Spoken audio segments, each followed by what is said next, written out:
So, hello, everybody. It is me, Demetra K, and I am sitting here with Donovan, the recovering Democrat Sadiq, and he is still recovering in the Dominican Republic, Sasua, to be exact.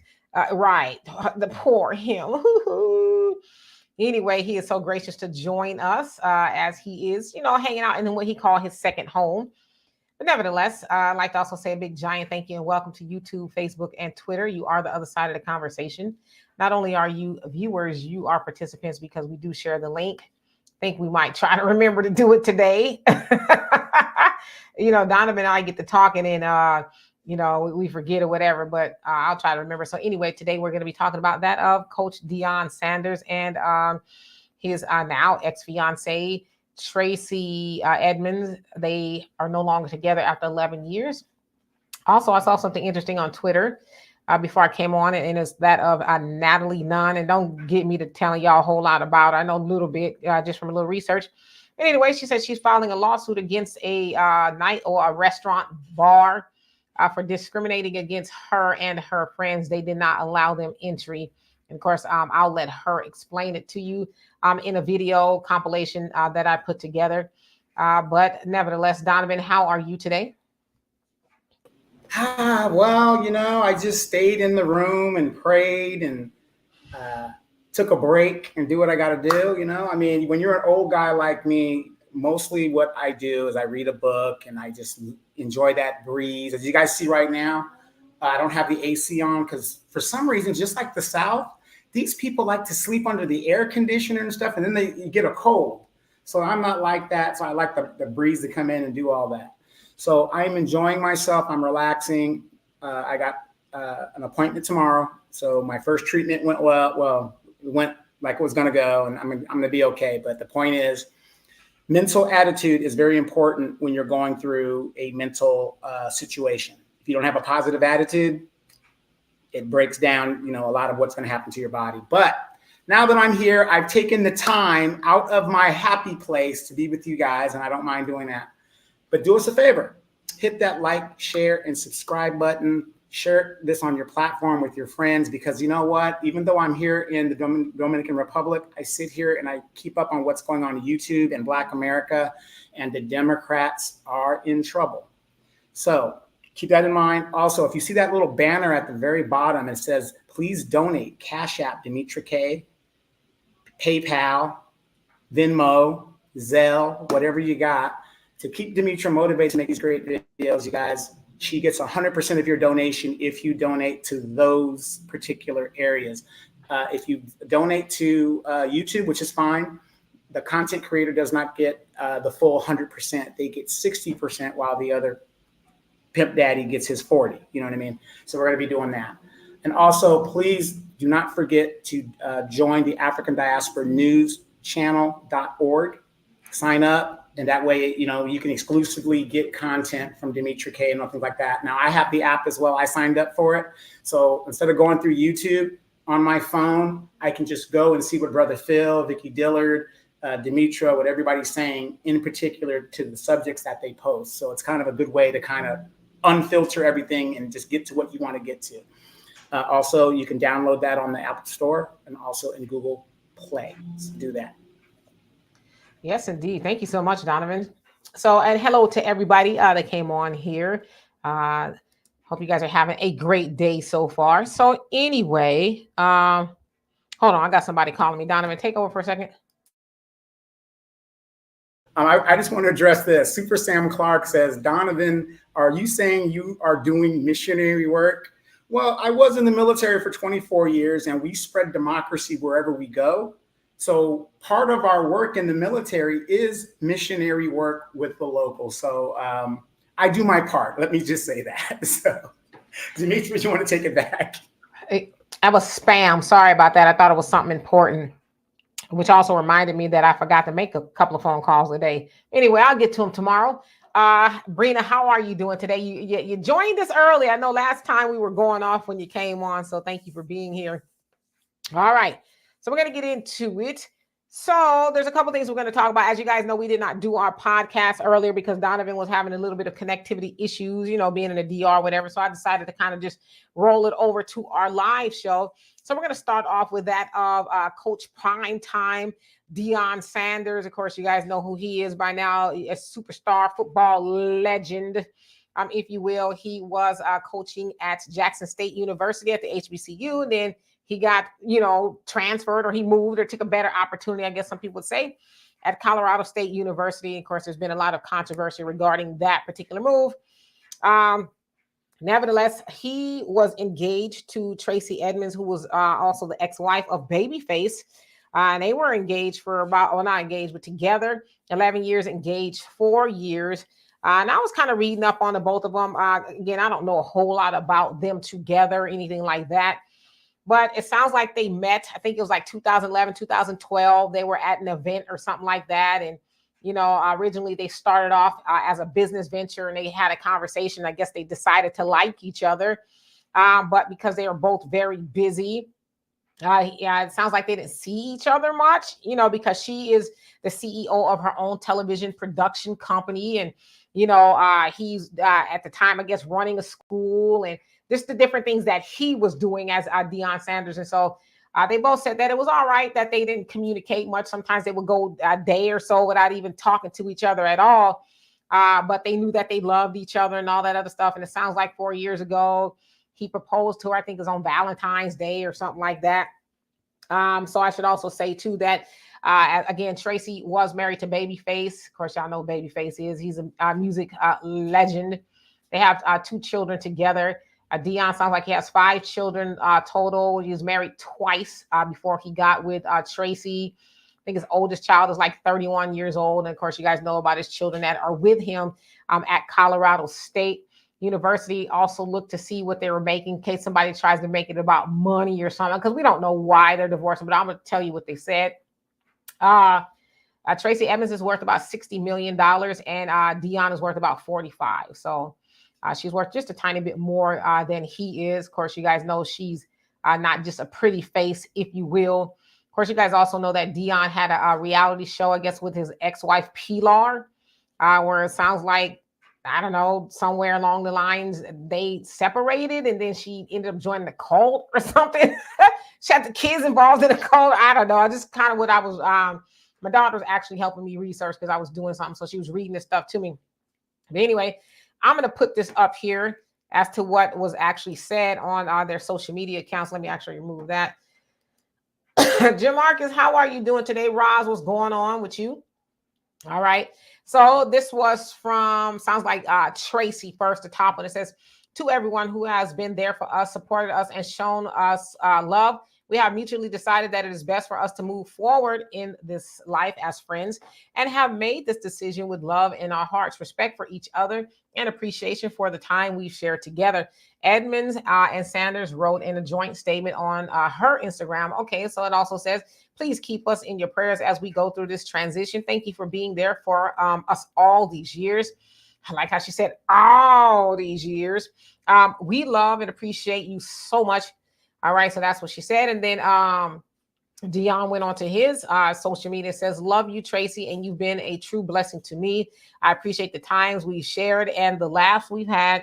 We are you are an amazing woman and a tremendous mother. God bless you with every endeavor and every step you take. You are her, Tracey Mack.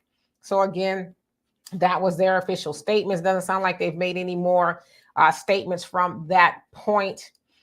Should also be said to, of course, you guys know that Deion had some health issues. Sounds like he was on the brink of death at one point in time, had some blood clots and stuff like that. It ended up getting one of his toes, if not a couple of them, amputated and all of that. And so she was there by his side. So again, I've heard some things as to what it may be, but they sound like they're kind of rumors to this point. But nevertheless, they are not together anymore. But the one thing that I took from this more than anything, now I know they made it into a positive, but I'm like, what a waste of time.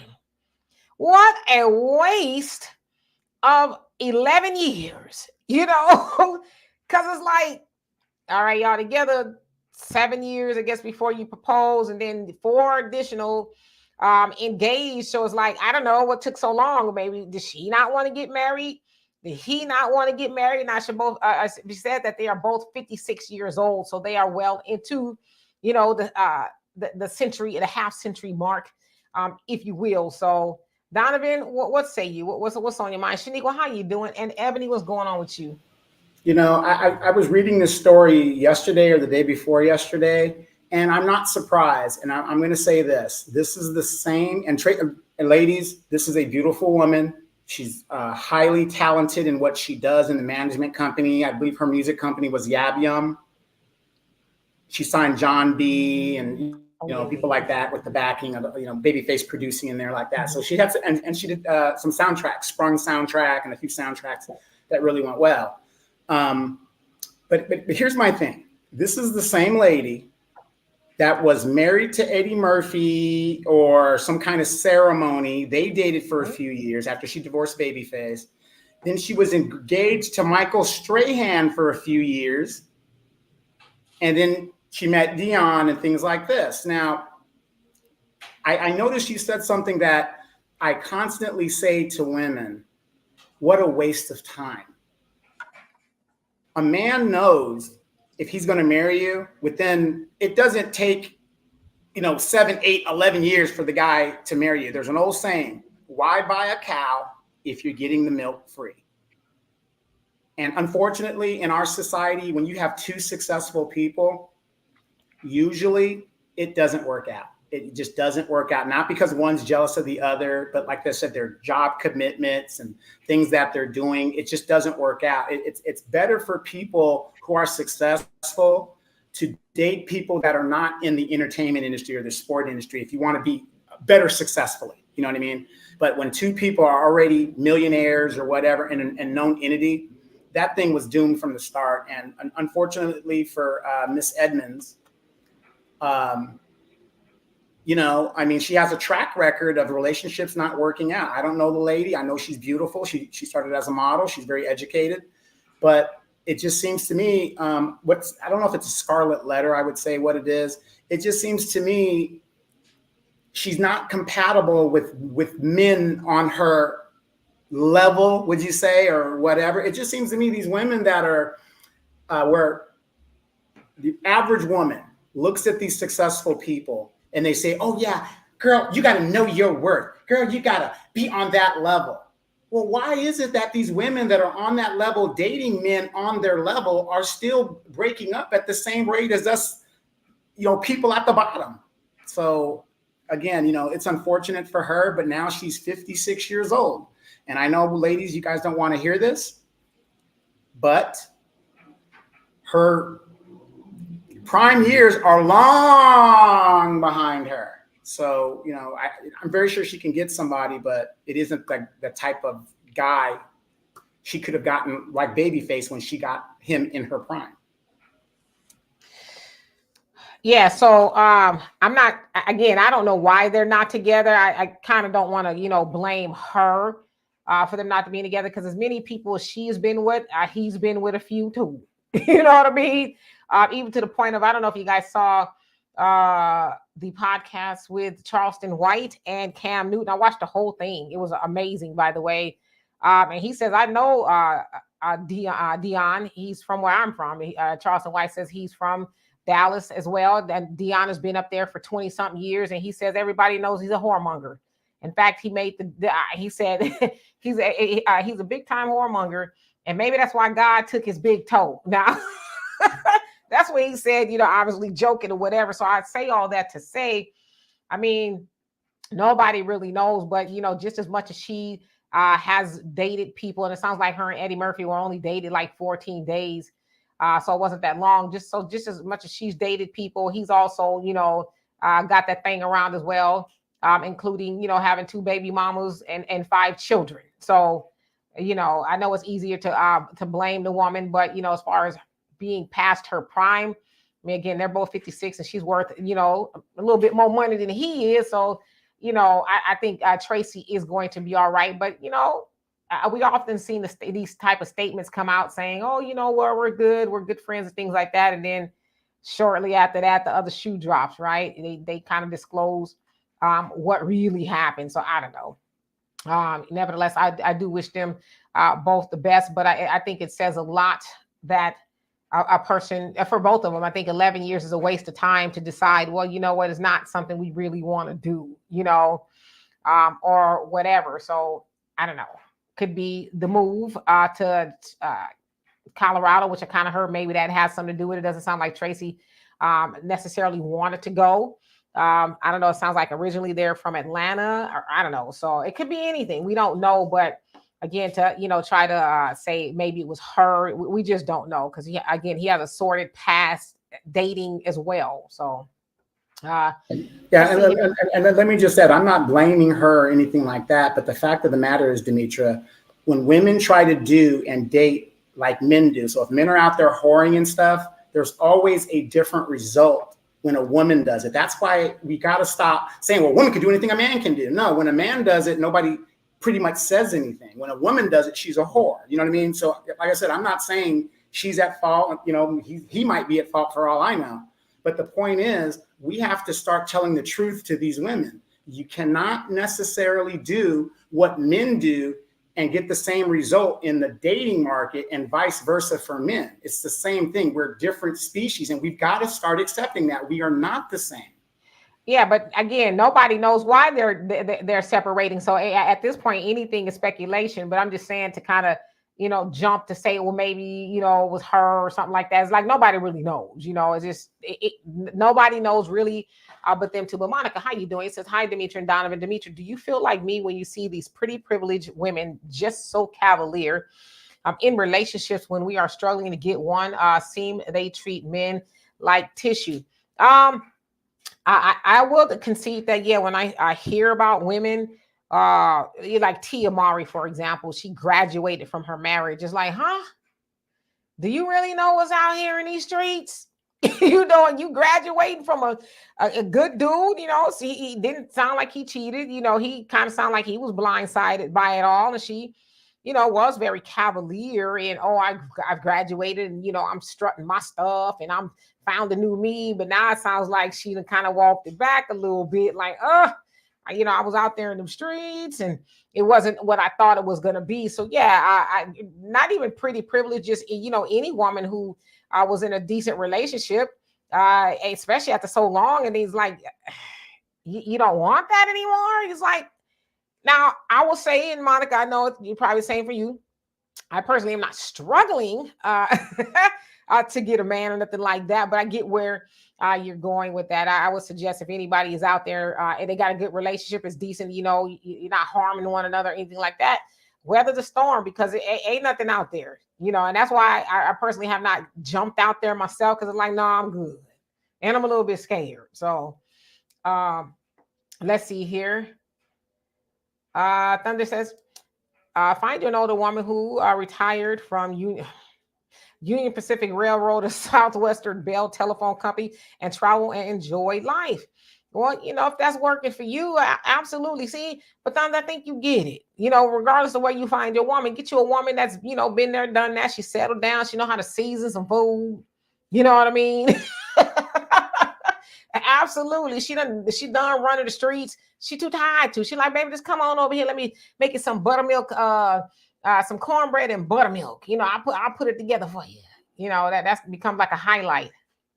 OG, how you doing if I didn't already? Yes, easy. She is beautiful at 56 years old. I totally agree with you. Ebony says, he said, I wish, I think you meant Aboriginal women would not be placed in conversation that have nothing to do with us. Okay. CG, how are you doing? Good evening to you as well. Black America says she's a pass around. Well, sound like Deion is one too. My thing is, you pass around and you got I got you, Donovan, about the link. You pass around, she got $60 million too. I'm sure whatever her issues is, she can fix. Let's see here. Donovan says, okay, so you said that on the thing. Okay. And Black America says men can be, and it okay for them to be. Well, you're saying it's okay for a man to be a whoremonger. In my opinion, I do not want a man who is that. I don't. It's gross. Just like it is to y'all, it's gross to some regards to have a woman, it's been passed around with some of y'all, it's disgusting to me as a woman. I don't want to be with a man who just is haphazard with his, stuff. He just laying it here and there and everywhere. No, I don't. You got to be a little bit on the virtuous side too. Now I know since we in our 50s, we probably got a little history, but if you still out there in your 50s and you in them streets jumping in every woman's bed, no, I'm good. That woman over there can have you. Detroit man, how you doing? See, I think Deion decided she's good as a girlfriend, but not wife material. Yeah, to be a girlfriend for 11 years is and a boyfriend, girlfriend and a boyfriend for that long. I think it's tragic, especially at this age. I wouldn't want to be somebody's girlfriend indefinitely. I mean, if you want to be that, that's fine. But they were engaged, so somebody somewhere, clearly was having a hang up and apprehensive about jumping the broom, if you will. Black America is right. Nobody cares if a man sleeps around. That's wrong. Y'all might not care, but trust me, there's a lot of women out there who do care. Nobody wants a community peen. Ebony says the women you are chasing in other nations, they are Hiram. Okay. Freddie B, how you doing? Says you're right, Demetria. The truth will come out in a couple of weeks. Yeah, so we really don't know what the issue is, right? Black America, how about she passed her prime time? Haha, no pun intended, right? Man B, how you doing? He says Deion has a 10, 12 year drop of off pattern. Yeah, that's true. As me and my daughter were researching, we noticed that as well. He's kind of with them for that amount of time. And it's like, oh, okay, for whatever reason, it ends because he had a wife before Pilar. That's the wife between him, after or before Tracey, rather. And it seemed like they were together for that long as well. She's a little bit younger. She's 49, I think. She's 49. He's 56. Bakari, how are you doing? He says, modern women choosing her money and choices over a family and a husband. I don't know. I mean, like I said, I don't know that much about Tracey and Deion, but for what I do know, she was there for him, at his time of need. When he was, dying, when he had the blood clots and all that, there was plenty of videos and pictures of her by his side, and he, paying homage and saying thank you to her for doing that. So it doesn't sound like she was necessarily chasing money over her family and a husband, so not sure that that's the case. And Brother Sammy, how you doing? He says, I wonder if so much of his time is tied into football in Colorado that they may have been going two different directions and maybe felt her was cheating her out of a quality time. But yeah, that could be. But I read that they kind of, even before he went to coaching, they kind of had their own time because they were doing their own thing. So they were cool with sometimes not talking to each other, a day or so at a time, because that was just kind of their thing. They said we always knew we would, get back together, and we, the love was the same. That's what they were saying.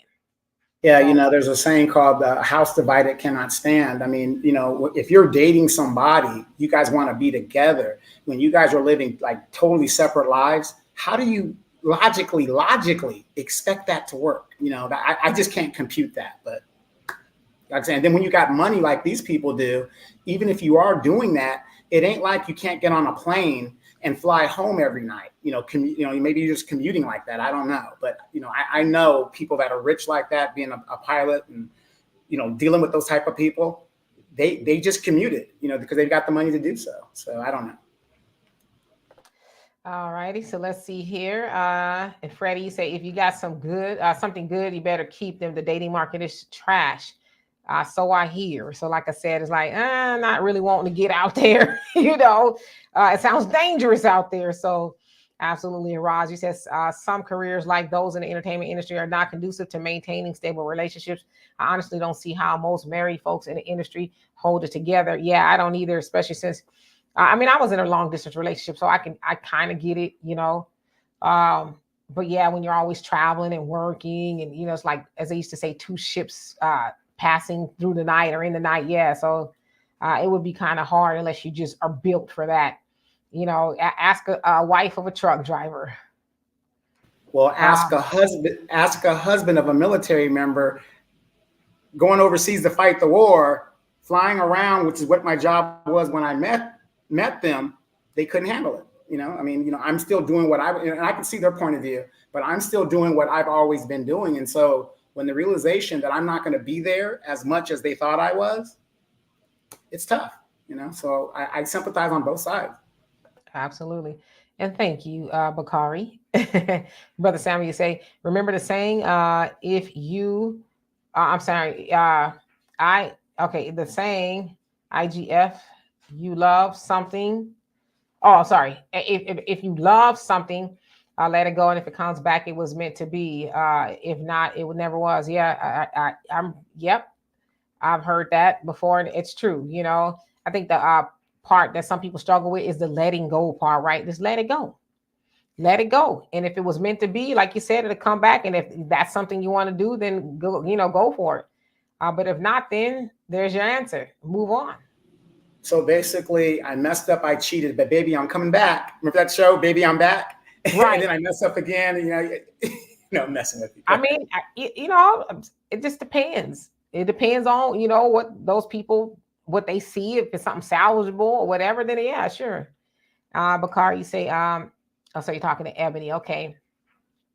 And then Donovan, you say the results between men and women in the dating market are not the same. Women cannot waste a man's good years, but she can waste hers. I would agree with that.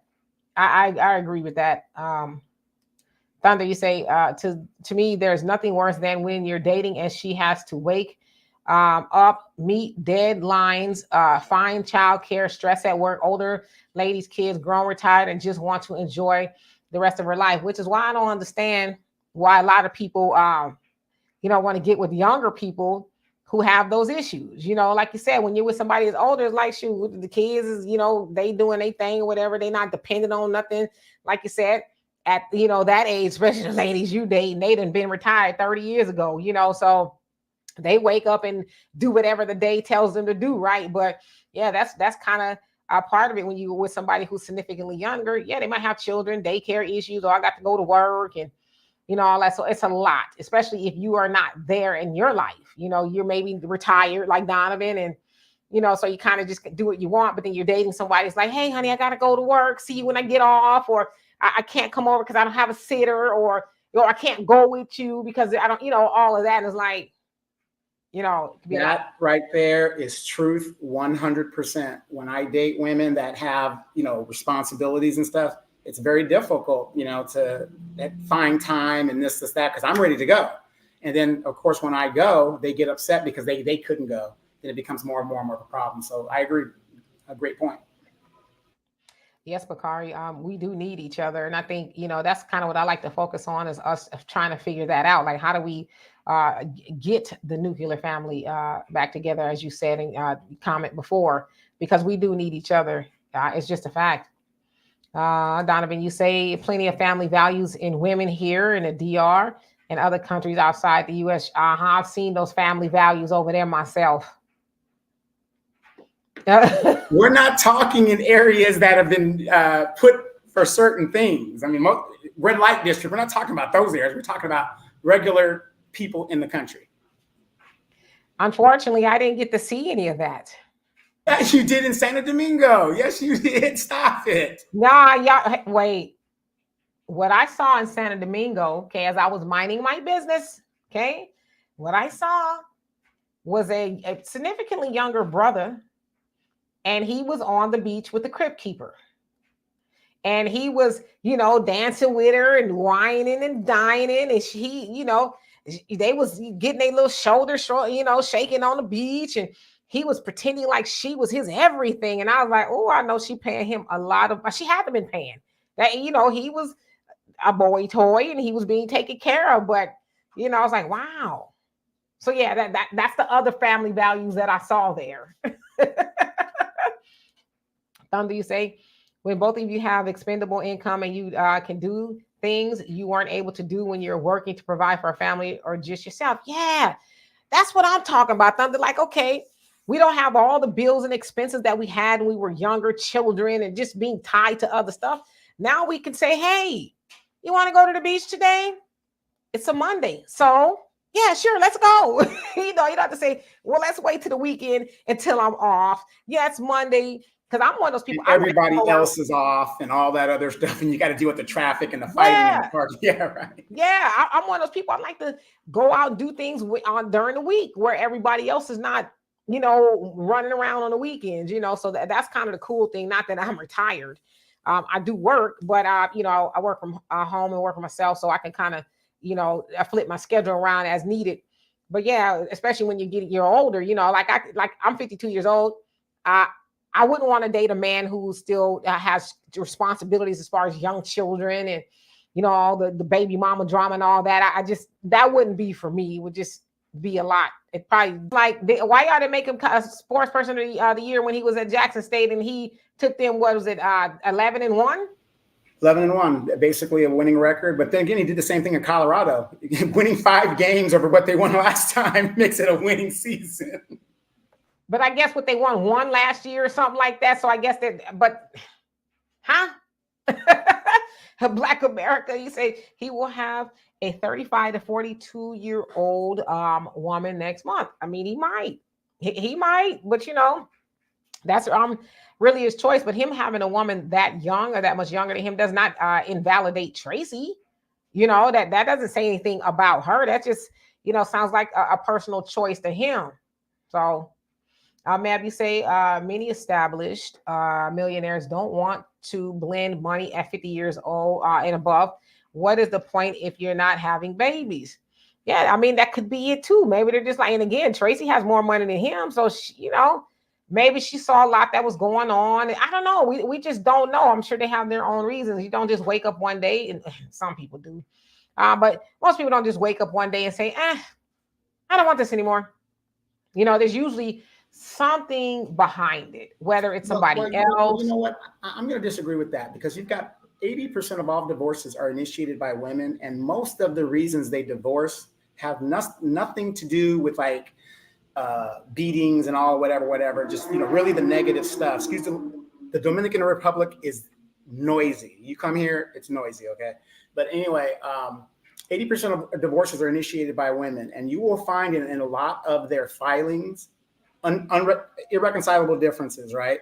But when you ask a lot of the ladies, I think there was a survey that was done where they asked like some women, whatever the pool is, and I know statistics could be skewed and all that other stuff, but in general, scientifically, women just got bored in their marriage and they wanted to do something else. A good example, Tia Mowry. If you really ask her, and we don't know the details of their thing, oh, I graduated. Okay, so you initiated the thing and you thought you were going to go out there at 40-something years old and city girl it up, and you found out you had a good thing. Maybe you shouldn't have done that. So, I just firmly believe a lot. I have a lot of female lady friends that get divorced, and they have no legitimate reason, in my opinion, to get divorced. Oh, I'm bored. Oh, he lost all his money. Just things. There's nothing in your vows that says anything about being happy. It says for richer or poor, old age, medical, whatever, but there's nothing in those vows that say happy. I mean, yeah, I hear what you're saying. It is factual that women do tend to file for divorces more than men, but I think it's kind of oversimplifying it too to say, unhappiness is what it is, because to me, there's levels to unhappiness. Why am I unhappy? Maybe it's just because I'm bored, or maybe, you whooping my ass every day or something like that, so people file for divorce for a whole host of reasons. And Uncle G, how you doing? You say there's plenty of good men and women in these prisons and jails to choose from. I'm sure there is, but I'm gonna leave that part of the selection process off for me. Not something I'm interested in, but yeah. Okay, so let's see here. Let me get down to these comments. Lynn, how you doing? It says, I think they both are happy they didn't marry because it would be an expensive divorce. Many previously married people don't want to do that all over again. Yeah, it could be that. Maybe it was just, we better not. Who knows? It could be. So I think you might be on something. And Ebony, you say, I don't have children yet. When it happens, it will be legacy, emerging of empire. I know that's right. I like that. All right. And then you also say regular people, there are red lights. Come on, Donovan. Okay. You also say we are young but not dumb. Uh, but Bakari says, now I work at a church. We subscribe to white world uh, supremacy. Well, do tell.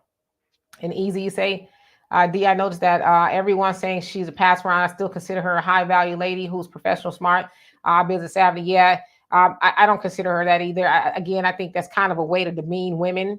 We don't know why they're not together, but to demean her and call her a pass around and all that other stuff is like, I think it's kind of lazy, you know, to say she's a pass around. I mean, she's been with him for 11 years. And Babyface, it sounds like they were together just as long, if not longer. I mean, how much of a pass around is she really? If she was in two long-term relationships, that doesn't even make sense logically. But it's just, again, I think it's a way to just kind of, stick it to women. Um, and Why Wonder, how are you doing today? And El Sanchez, how you doing? Says, much love, Demetra. Donovan, this woman will go on to marry anyone else she can get money from. I'm not surprised. I think Prime can do so much better. Never gold digger. Well, Tracey has more money than him. So it would probably be him gold digging her if that was an issue.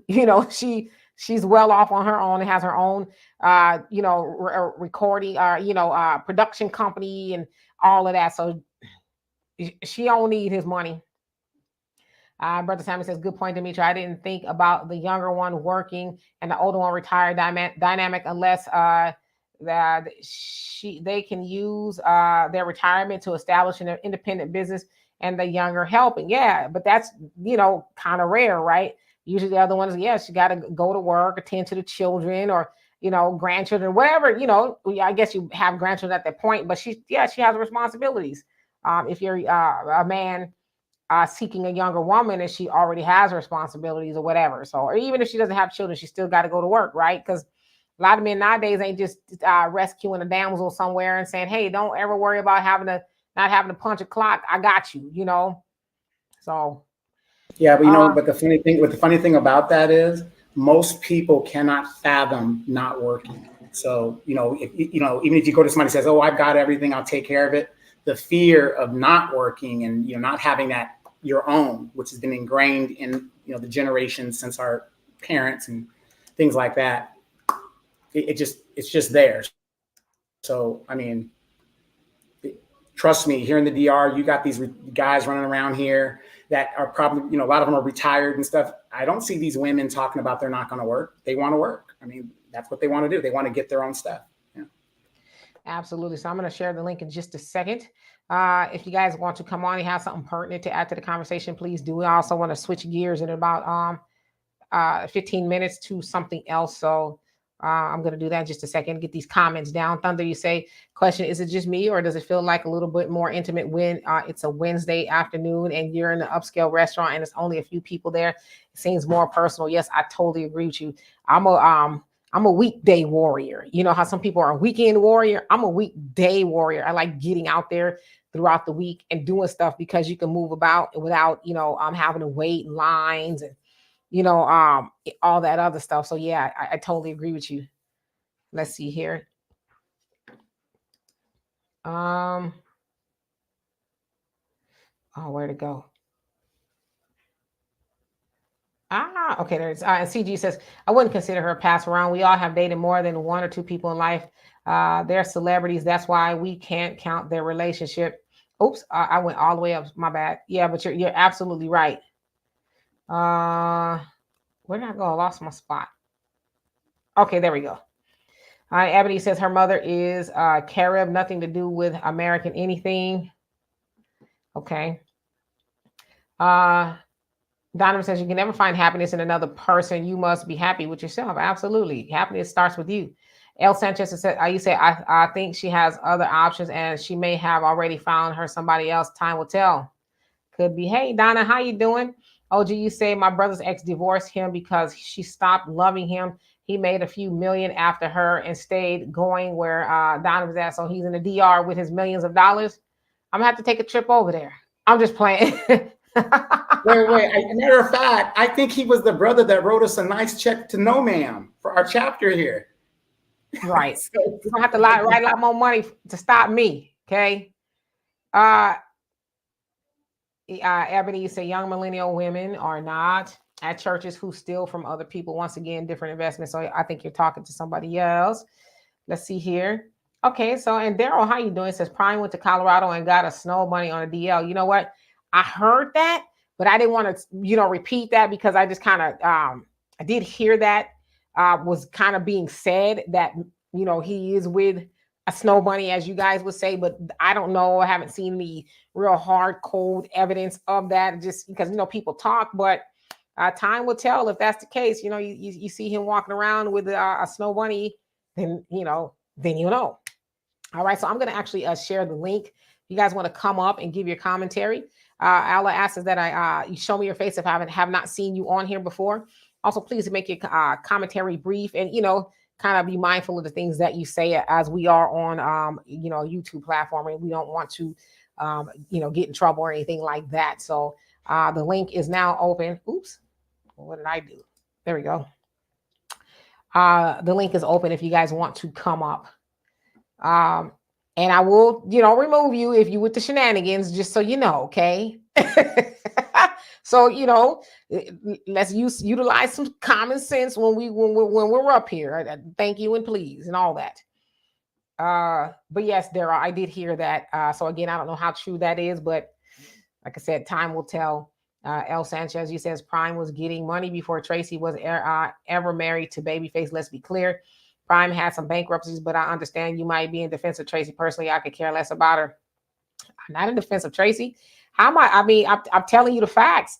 Well, how am I in defense? I don't know Tracey to even defend her. I'm just telling you what the facts are. You the one came on here, throwing shade, if you will, at Tracey. Why are you calling her a gold digger? I mean, go to Google or whatever. You can see that she ain't broke. And even before she got with Deion, she had money. In fact, they were working together on the business venture when they got together, and they decided to take it to the next level. So she didn't walk into Deion's life broken. Other thing is, she was married to Babyface, and I'm sure she helped secure her company with his help or whatever. But see, that's what y'all don't understand about relationships. When you married to somebody, y'all supposed to help each other do better, right?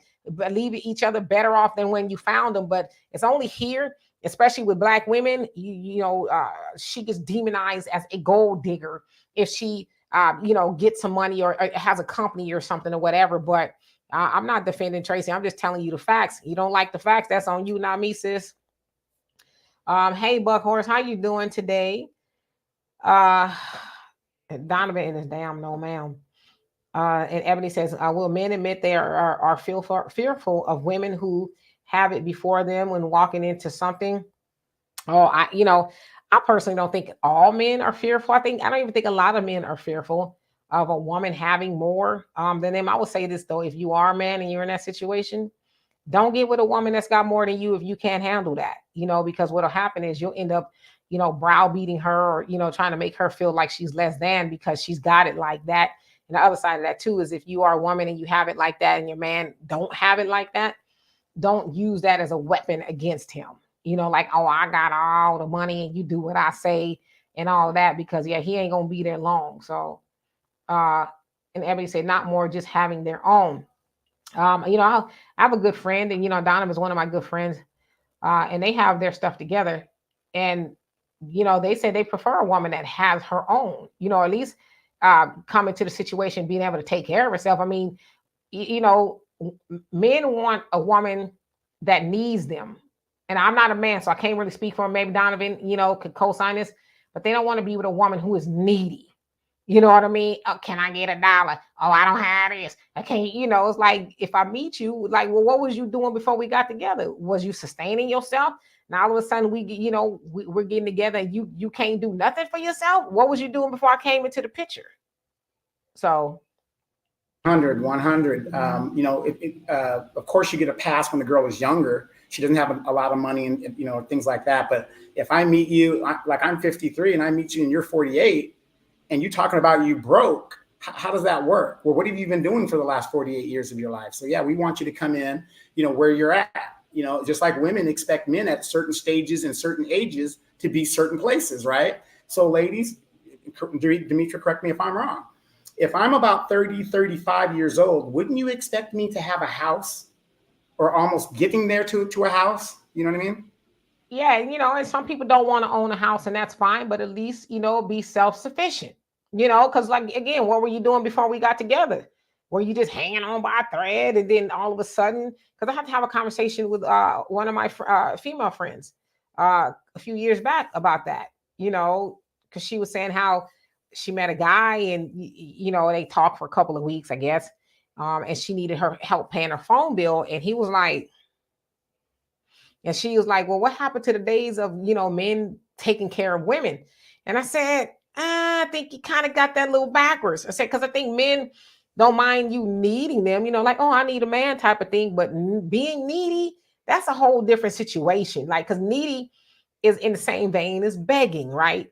Oh, can you give me this? Can you give me that? Can you do this for me? Can you do that for me? It's like, well, how did you make it this far? And also tells a person, even not even a man, but a woman too, is like, is this going to be our relationship where you're very needy and it's always something, So I don't know. Yeah, and before we go on, I want to do a correction. Michael Strahan dated Eddie Murphy's ex-wife Nicole, so I just want to get a correction right there. But see, all these people, they date each other. They're in a circle of wealth and they date each other. So right, so that's why I was like, it doesn't make sense that she was a pass around if she's been with both men a significant amount of time. Sans Eddie Murphy, sounds like they were only getting married 14 days. So what was that about? And OG says, if Black women are gold diggers, where did they learn this behavior from? White women, maybe. Yeah. But again, it's, I don't know. I just find that I hear that a lot, especially in regards to the sisters. You're a gold digger, but nobody else's woman is told that she's a gold digger for wanting to, marry up or expecting to be with a man who could at least take care of her, right? But the other way around is like, oh, y'all gold digger, you just want a man. But the other men, they expect to have to do that, because I think they're kind of, I mean, the brothers are too, but for whatever reason, there's a lot more emphasis on that with them. Like they know that they're not whining about it, they're not crying, they're not calling, their women gold diggers or anything like that. So, and hey, Brad, how are you doing? We love you too. Thank you for joining us from Facebook.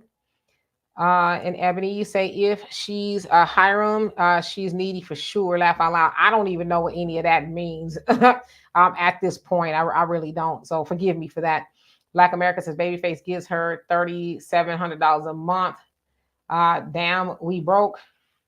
I mean, I don't know. yeah, no, 37,000. I'm sorry. Yeah, that's what I mean. $37,000 a month. I don't know what that's about. If it's alimony or whatever the case is, how much is Babyface worth? I'm sure he's worth hundreds of millions. Quite sure he is. So I'm not sure what that's about, but maybe it's alimony. All right, let's see here. And Ebony, you say it's shaming when Aborigine women began choosing empire men of their nations. Those discussions will cease. Okay. Thunder, you say, and again, you guys, the link is open if y'all want to come on and add on to this conversation before we switch over. I'm going to put it back in the comment section. Thunder says, how does this sound? We both have financial means and we work together. I'm out in front and you're the reverse. I'm sorry, reserves. You're the reserves. I get knocked down, you pick up the slack until I'm back on my feet. Yes or no? Yeah, I totally agree with that. Yeah, that's why I don't understand why men get with women that can't do anything. Like I said, it's cute. At first, she's it's cute at first, but then, like you said, when it comes to the crunch time, you need her to pinch hit. It's like, well, I don't know how to do that. Well, why I got to do that? Why you expecting? Because you never set those expectations. You just told her all she had to do is just sit pretty, spend your money, and whatever else you would require her to do. So yeah. Totally. Yeah, but somewhere along the line for the younger women, that got messed up because these younger women think that, okay, I get with a younger guy that's equivalent to her age or whatever. So you're a young woman, you're 25, 26, and they think their job is to spend the man's money and they don't want to spend any of their money to help them build. And that's what I'm saying. The messaging has gotten wrong somewhere as we teach the next generation. Hey Moni, how you doing? He says, much Detroit love, my gorgeous brown sugar boom. Just wanted to stop by and say hello to you, the Yule Brenner. Look, I'm loving the baseball hats. Okay. Yeah, Ebony say, oh, it said be a doormat. Okay, got you. Um, yeah, I don't know about the younger woman, not wanting to spend her money. I mean, I'm sure that happens a lot. But yeah, I can't speak enough about getting somebody who you're on the same page. I was listening to this show last night, and he's an older guy, and he's 66, and his wife is 46 or something like that, 45. I don't know, somewhere around there, 47. And he says he's retired, but she works. And his health is all right, but he fell. He fell down, and he could not get back up. And so he says that, he had to scoot because he didn't have his phone. He go get his phone. And then he kept thinking, oh, my wife is not home. If my wife was home, she can help me. The dog was here and it was looking at me and I didn't know what to do. And it's like, well, for one thing, if I was his wife, a younger woman, I'm like, you falling out and you can't get up. And then you want me to, help pull you up. I'm supposed to help pull you up every time you fall out. That wouldn't be attractive to me, but that's the other thing too, as an older man, and we've heard this a lot. Y'all want to get these younger women, but what can she do? She gonna be there for you? We've had somebody on the show, I haven't seen him on here in a while, but he talked about, I don't know if she was younger, but when he got sick, the wife was like, I'm out of here, so are you with somebody who is going to be there for you? God forbid, you can't help yourself. Let's see here. Uh, and Ebony said, I think the pimp whore dichotomy has run its course. That's the one of the oldest dichotomies on the planet. I don't think that's ever, I don't think that's ever gonna go away. I think that'll always be around. Uh, you also say he has prepared their lives for her to be home, or has he, sorry, prepared their lives for her to be home. Um, yeah, it sounds like he pays, all the bills. She has a pretty good job, I guess, maybe for benefits. It sounds like why she's still working, because her benefits, cover them both. Um, but 66 years old is not old, but again, there's a lot of men out there that want to be with a younger woman, but it's like, well, what's in it for me as a younger woman to be with you? Especially if you got health ailments, and that's fine. I guess people get sick, but you sick to the point like that, you falling out and you can't get up. You need life alert. You know what I mean? I don't know. That just wouldn't be attractive to me. But if I was a 66-year-old woman or whatever, I'm home, I guess. But I don't know. Maybe I'm cold-hearted. Donna says, get a woman that can recognize the signs of a heart attack and stroke. You know what I'm saying? Because nowadays you be with a younger woman and she see you getting the twitching and stuff, she might think you're doing a new dance or something. But yeah. Hey Sagittarius goddess, how you doing? And Ebony, he says, laugh out loud, jingling keys. And Morning said, Demetra, I'm starting to notice more and more people not liking the Democrats, and Trump is really going to have a more higher support, more than other Republicans. Your beloved Texas is going to help. Well, I mean, whose fault is that? Whose fault is that Trump is getting more support? Is it Trump's fault or is it the Democrats' fault? I mean, you cannot neglect your most loyal group of voters and then expect for them to continue to hang around. I mean, who does that? So let's see. I think Buck Horse is trying to come on here. I don't see that his device is connected, but as soon as, oh, there it is. Let's see. See if he comes all the way up. But yeah, whose fault is that people are finding Trump more attractive? Is it Trump or is it the Democrats? I don't know. Hey, praying for praying for Annalicia. How you doing? It says late for president. Yes, indeed. Okay, Buckhorse. I'm free to bring you up here. I don't know what happened to Donovan. I think maybe yeah, something else going on. Hey, how you doing? You there? Buckhorse? Yes, ma'am. What's up with you? I'm here. I'm here. What's on your mind? I'm here. Can you hear me? I can hear you. Hold up. Hold up.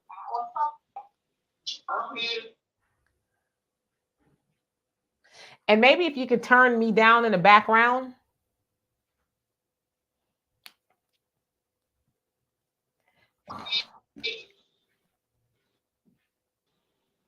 Yeah, I can hear you. I can hear you. I can hear you. All right. So what's up Yes, with you? ma'am. I think we're having a delayed interaction here. Can what's on your mind? Yeah, I can hear you now. I can hear you. What you got to add to the conversation?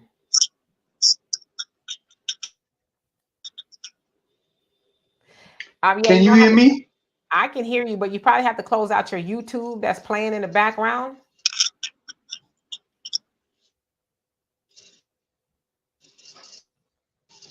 But Okay.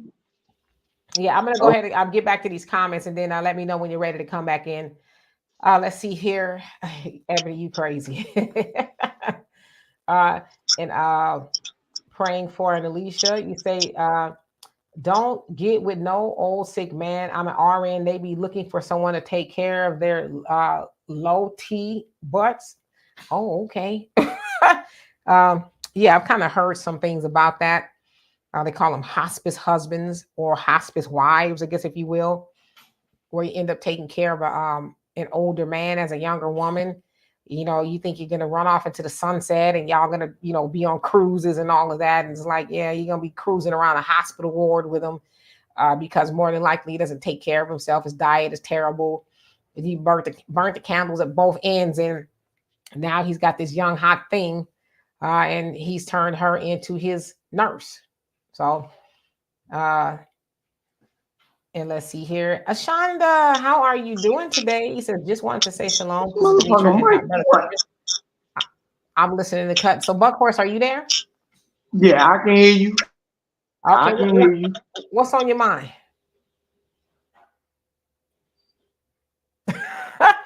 I'm gonna bring you back up when you can get your audio together. That way we can continue on with the show. Because I really want to hear what you have to say, but I think we're having a delayed reaction. So I'm just gonna move him until we can figure it out. Okay. And Thunder said that's why I like older women. Mildred is a retired nurse and has nitro pills on standby and has connections at the hospital and rehab center if you need it. Silver links to the rescue. Well, there you go. Moni says, I think we know common sense is the Democrats' fault. Not that I care one way or the other, but it's interesting that your beloved Texas definitely is speaking out and doing dirty handedness local race. I mean, I don't know. I guess. Let's see here. All right, and then Alicia, you say they get mean and surly. Oof. That is so true. Why is that? If you more seasoned men, if y'all can help me with that, why do y'all get so mean? Just mean, like you said, surly. You just, oof. Why do y'all get like that? Especially, you get with a younger woman. She ain't trying to be putting up with your grumpy behind all day long. Let's see here. Marnie says the only one I've seen that's really good coming out of Texas is Dr. Candace. Says I really like her. She speaks up for the people and not scared to expose corruption. Yeah, I actually personally know Dr. Candace. So yeah, she is really out there doing it big, putting them on notice. So absolutely. Ebony, you crazy, talking about some orthopedic shoelaces. It says, why wouldn't you refer to yourself as, why would you? Okay, well, I'll let him answer that. Oh gosh. Hey, average logical thinker, how you doing? Y'all right. Know better. You there, Buckhorse? Y'all know better. I'm gonna talk to you. Okay, go ahead. Yeah, same old shit. Yeah, I'm here. Yes, ma'am. Talking to the family. How you doing, Queen? Love you. I love you. you. Oh, I love you Dono, too. what's up, Dono? I don't know what Donovan back there doing, but I'm here, Queen. I'm listening to you, what's Queen. on your mind, brother? Everything that you be talking about, and a lot of things you be talking about. Queen, keep spitting that knowledge. That's all. Yeah, yeah. Well, thank you so much, Buck Horse, and I'm gonna drop you back down. But thank you for coming up here. And my phone froze or whatever, so this joint's stupid. You know how it goes. I know, yeah, I get it. Trust me, I know. But I'm gonna drop you back down. Yes, ma'am. All right, bye bye. Okay, so yeah, I'm just reading you guys' comments. What's up? Hold on, you guys. Donovan, are you there?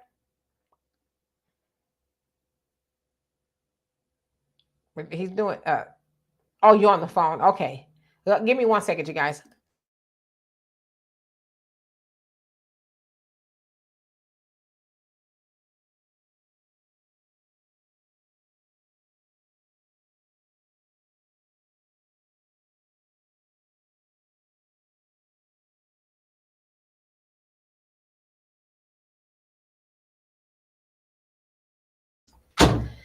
Sorry about that, y'all. I got stuff going on in the background, so my apologies. Okay, GP, how you doing? I'm pretty good. What about you?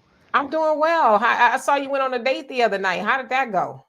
Well, it went pretty good, but thing is, I got a lot to add to this conversation, and I'll tell you about the day. So basically, like about the relationship dynamic you were talking about, I'm saying like I like older women because I set a 6 fail limit for myself when I was a teenager, and then I feel Do that me they. a favor and put the phone a little, I guess, maybe closer to your mouth so we can hear what you're saying. You hear me now? Yes. Okay, so basically, when I was a teenager, I set a 6 fail limit for myself, and I failed at dating women my age 6 times. So that's why I like older women, cause like I'm highly respectful and chivalrous when I'm dating, and because of the influence of Sexy Red, Cardi B, Suki Hana, and all of them modern female rappers, young women don't appreciate a man like me. Now, let me talk into detail about how I treat any woman I'm with real fast. Like I said, it'll be an under 2 minute description. Got you. Okay. So basically, like, if I'm living with a woman I'm dating, I do all the housework for her. That means all the cooking, the cleaning, the laundry, the dishes after eating dinner. If we ate dinner at home that day, I'm taking out on dates every weekend with me always paying for everything. I'm still holding doors open for her.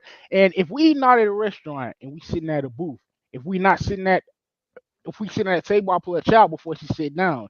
And lastly, the most important thing, whenever she with me, I'm not gonna let one moment pass where she don't feel like the world revolves around her.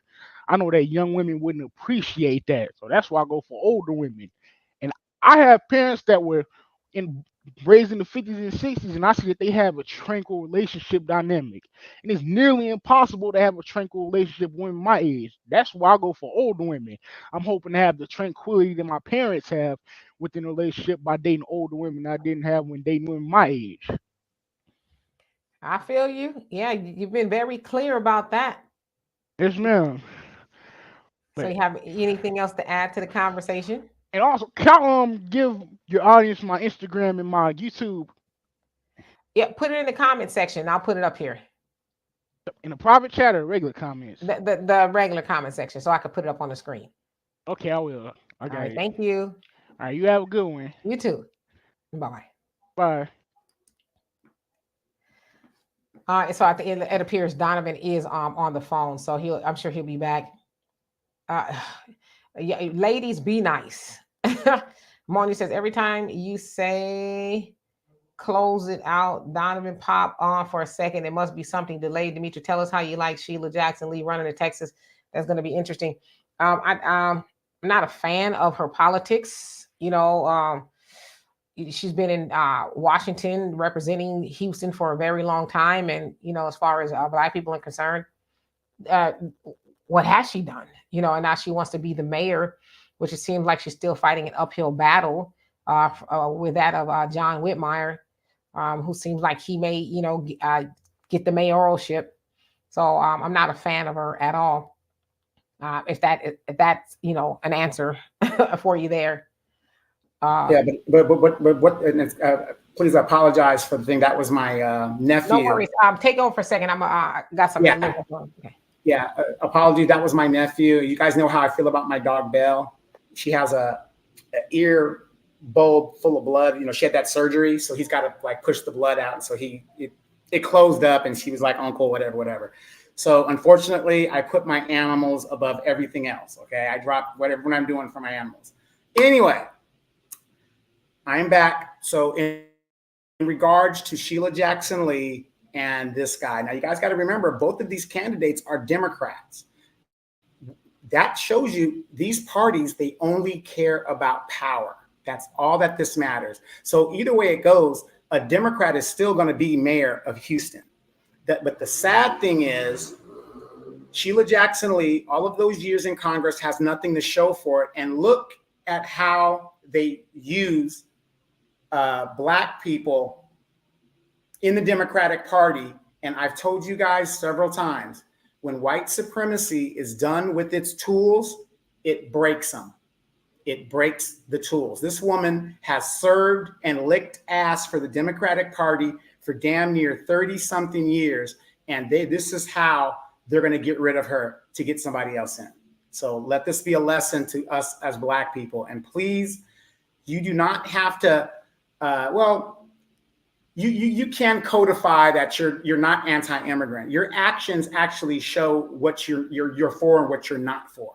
So again, something to think about. But let's get to some of these comments. Again, I apologize, you guys. My dog comes first. So your average logical thinker, it is good to see you. Brother sounds too good to be true. So let's take it from there. Dimitri, you're back. So I'll swing it back to you. Yeah, sorry about that. It's I had to actually get another stove. The other one went out. So sorry. Okay. Wait a minute. See, wait. Public service announcement, ladies. When your stove just sits there and it doesn't get used, this is what happens. It has to be replaced. Okay. I doubt it. My stove is very used. Thank you. Okay. Which is how I knew it didn't work, because I tried to use it today. Remember we're married with children, and Peg kept saying the stove doesn't work. She never plugged it in. Yeah. No, that wasn't the case. Okay. Okay. So who else came on here?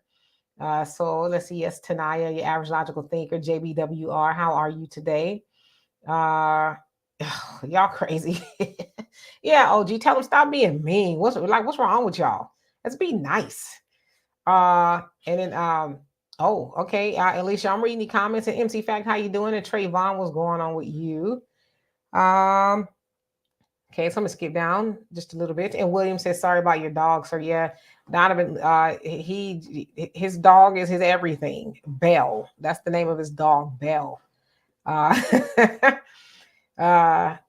right. And Alicia, you say, be careful, these new stove glass doors are exploding. Oh Lord, don't tell me that. But it's a brand new stove, so we're gonna see what it does, right? We tried to bake something and we couldn't get the mother. Huh? You said what? Make sure it's not made in China. That's why when you have make sure it's not made in China. That's why when you have like the electric bikes, the batteries come from China. A lot of your electric cars, the batteries come from China. China's culture, and I'm not trying to be derogatory, is to cut corners when they do manufacturing thing, anything to save a buck or to get over. That's why these batteries are exploding. So yes, I do believe if that stove is made in China and the glasses are breaking like that, it's probably made in China. Have to keep that in mind. Okay. So let's see here. So Moni's continuing to give Donovan salutations, to say the least. Easy. You say, D, you working that stove? Yeah, my daughter as well. She probably at this point, I think we use it about the same. She was cooking today and she wanted to use it, and we noticed that it wasn't working. So it's cold, so we want to bake and all that. So you kind of need a stove to do it. Sagittarius, Goddess, she says, when it don't get used, right? Yeah, Donovan tripping. And praying for Alicia, she says, yes, Donovan, I have 2 German shepherds. And William, thank you so much for the donation. Love and appreciate you for that. Your average logical thinker says my stove and oven are used at least 4 to 5 times a week. No cap. Yeah, same here. Yeah, absolutely. At least, yeah, eating out is not something we really like to do. So yeah, you're gonna give your stove a lot of wear and tear, and we don't use the microwave at all. So Black America says this young man is the reason I think of having more sons. So you want to have more sons to do what? To do what with? Kimberly, how you doing? He says, first time on your channel, Dimitri. I'm enjoying your show, and we're enjoying you being here. Thank you so much. And MC Fact says, got to get it made in America. Okay. I will. I don't even know what it is because it's being installed right now. So let's keep our fingers crossed. Alicia says, so does your concrete. That's why these stairs are crumbling. So you talk about streets. So you talk about, oh yeah. Yeah, they're not making things the way they used to. That's for sure. Ebony said everything is cheap there. Aborigines have American and European blood lines. Nothing we've ever produced was cheap. Alicia says, girl, I pulled my stove out. It was a $2 wire. I fixed it myself. Yeah. This one, I guess something they couldn't replace the motherboard, you know, especially nowadays, a lot of the ovens are electric. So if the motherboard is blown, you know, there goes the whole stove. So, and then you just keep having the Me same don't cook issues. on no electric. It's all gas with me. I don't do no electric. Well, it is gas, but I'm saying, you know, the dials, they're not like yours where you have to actually put the coal in the oven and you have to, you know, heat them up. They're not like yours. Hey, my mama told me that like when it gets super cold and you know you don't want to run up your electricity, turn that stove on. That's a good way to die. Okay. I don't know if you necessarily want to do that. Donna says even products made in the US, many of them, many OEM are made in China or Korea. And William, you say a lot of these stoves don't have grills anymore. They have electric coils under ceramic glass. Certain skillets must be used with these kind of stoves. Yeah, so ours is gas. So I do like that.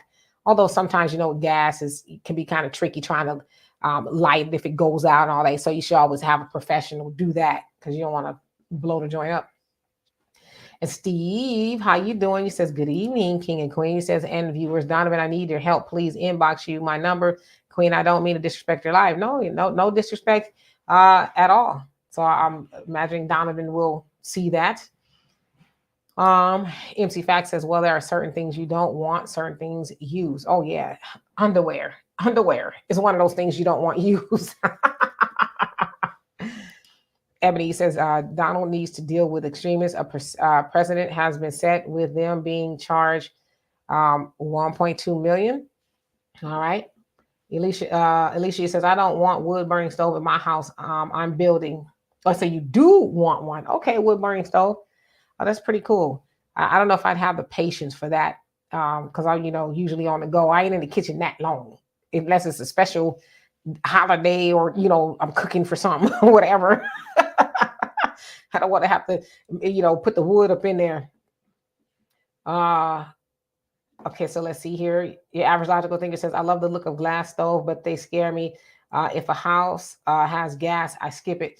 Yeah, the glass stoves are cool. I think the surface can scratch, you know, they don't remain for whatever reason. You might spill some on it, it burns and you kind of mars the surface. So that's what I don't like about those.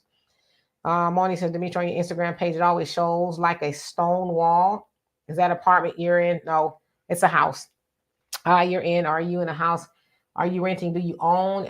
Interesting structure in the backdrop. So no, I'm renting.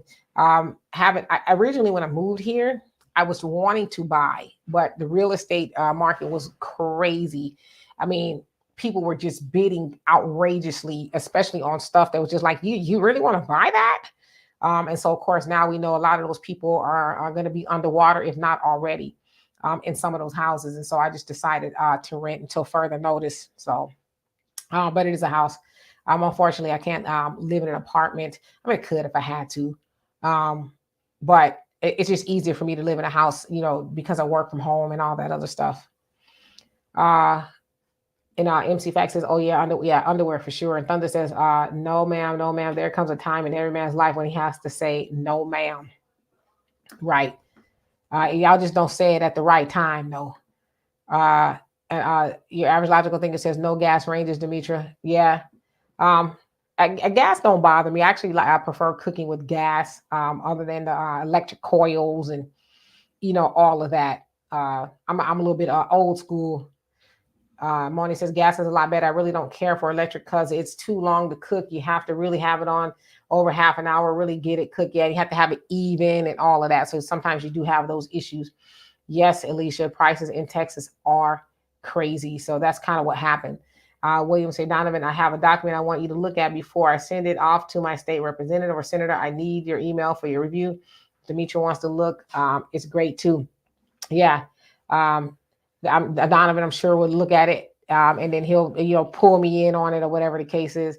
Monica says also, family, check out the 1929 Snyder Act, reparations for indigo descendants of slaves, to see if you qualify for money. The Dems are hiding bill past October 3rd, 2023, trying to make it others good money. Alicia says, Donovan, so true. Glad I own my own land in Prime East Texas. Hello, Rick. How are you? And Ebony says, tell them to say no, ma'am, during the rising action. They ain't going to do that. They're not going to do that. Okay. It sounds good until it's not. Okay.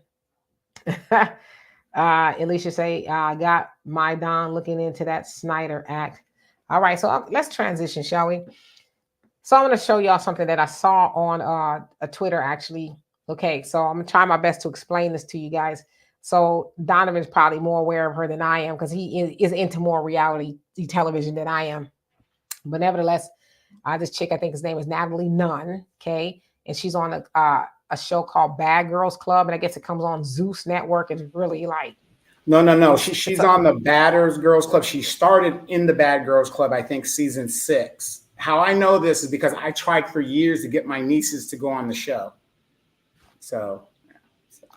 Right. So nevertheless, I think it's on Zeus, and it's like a real hood network where they do a lot of, fighting and all kind of stuff. So nevertheless, she tried to go into a restaurant in Washington, D.C. with her and her homegirls. And this is what happened. I spliced it together. So I'll explain it to you. For what you'll see is her explaining what happened. And then I guess there's some footage of what her and her friends were doing before they got to that particular spot. And I muted the music on the last 2 very quick slides. So here we go. Table reserved. And when I walked up, they said, anyone that's affiliated with the Zeus Network, we don't care. We don't like what you guys represent. We don't like your TV shows. I gave them my American Express card on file earlier to book a table. They said I could not come in because they don't like the black network that I work for. Who is the owner? Because he's not black, I promise.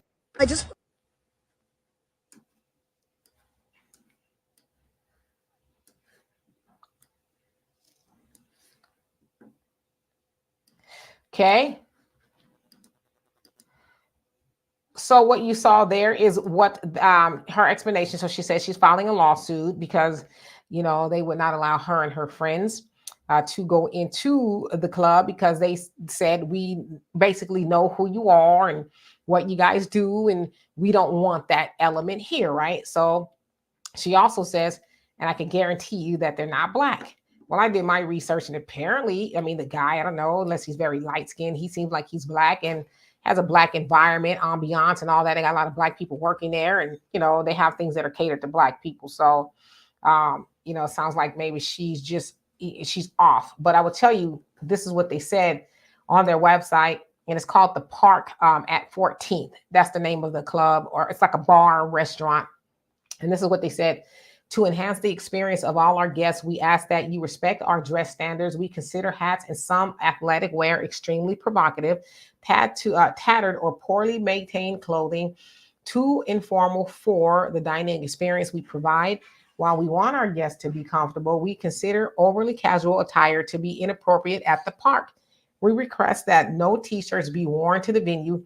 Guests that arrive in t-shirts may not be allowed to access the venue, and no refund credit will be provided. Clothing emitting offensive odors, so y'all kind of know what that means, marijuana probably, is not permitted to be worn anywhere on the property. While we do make exceptions, our exceptions are based on the execution of style and attitude. We consider your tone and demeanor as a critical part of your dress. Please understand the final call is at the discretion of the front door and management. Okay, so that's what they're saying. Now, per everything that, oops, let me see here, I blocked myself out. Per everything that they said, right?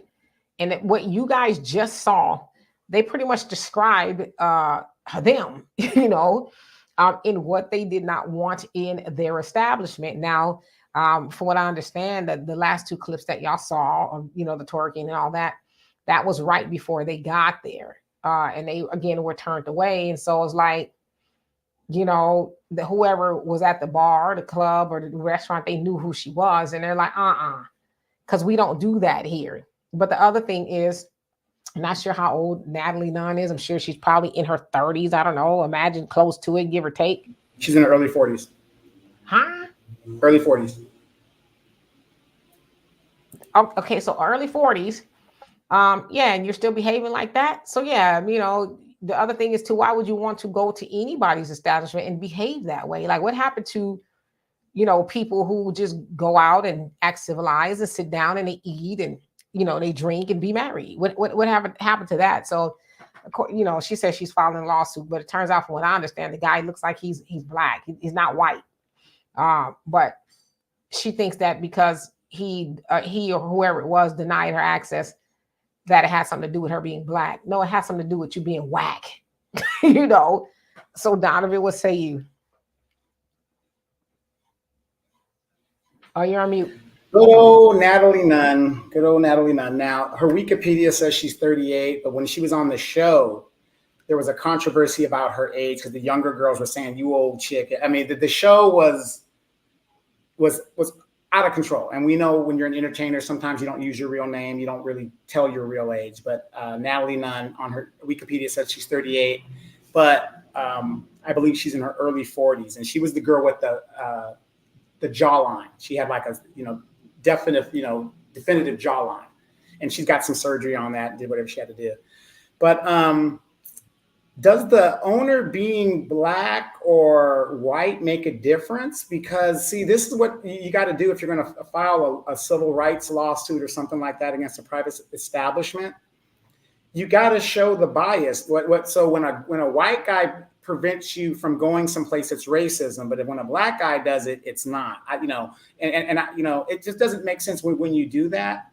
But a person does have a right at a private institution to pick and choose who they want to come into their establishment. That's why it's a private. It's like if I came into your home and you say, I don't want no black people here, there's no law that stops that from happening. So this is just another example. Number one, us not knowing our rights. Number two, a big money hustle because everybody's suing everybody. And she's a mother and she's been married for quite some time. And it just goes back to show a lot of you ladies who are in denial that the older women are competing with the younger women. To still have that type of behavior is totally ridiculous. Natalie Nunn, if you watch the show in her previous years, that is what she's known for. That's why, ladies and gentlemen, what you do when you're younger can come back and bite you in the ass when you're older. George Santos, he just got removed from Congress. What he did when he was younger, all the way in Brazil, came back to haunt him as an older person. So when we're out there robbing and stealing, twerking, and whatever, ladies, that OnlyFans, the internet is forever. It's forever. IG, all this stuff that we're posting, it's forever. And that's what she was known for. And you can't run from that. You cannot run from that. And if that was the guidelines that they put out, they have every right to do it. Yeah. I personally, I I didn't think it was, it had anything to do with what she is. And from what my daughter was telling me, for a while, she wasn't even claiming that she was Black. She was saying she was mixed or something. So, now she's a Black woman, a full Black woman. I mean, if you mix, you're Black, but, now she's, she's completely Black. But yeah, I didn't think it had anything to do with that at all. It's like, like you said, your behavior precedes you. And if you are on the internet and television, doing things that are like that, then yeah, I wouldn't want you coming to my establishment either, because for one, all it's going to take is for you to get a couple of drinks, and then you're going to get to acting a fool, and somebody put the receipts up, if you will, of them earlier that night carrying on in that way. So I don't know. I never understood the culture of, it's one thing if you're at the club or something and they do that kind of stuff there, but if you're at a restaurant or bar or establishment, it's like, where do you think that behavior is befitting to do that?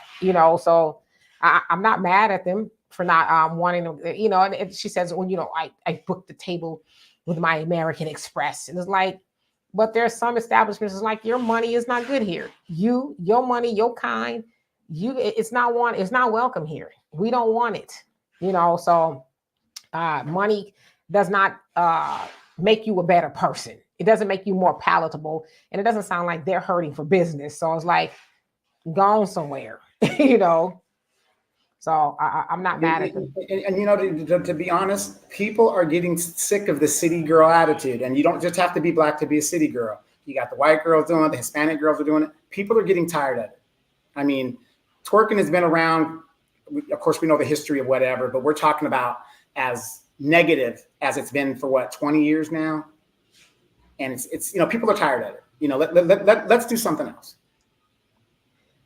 Yeah, Alicia says trash always tries to fly in your door. Yeah, it's like, we don't want your money.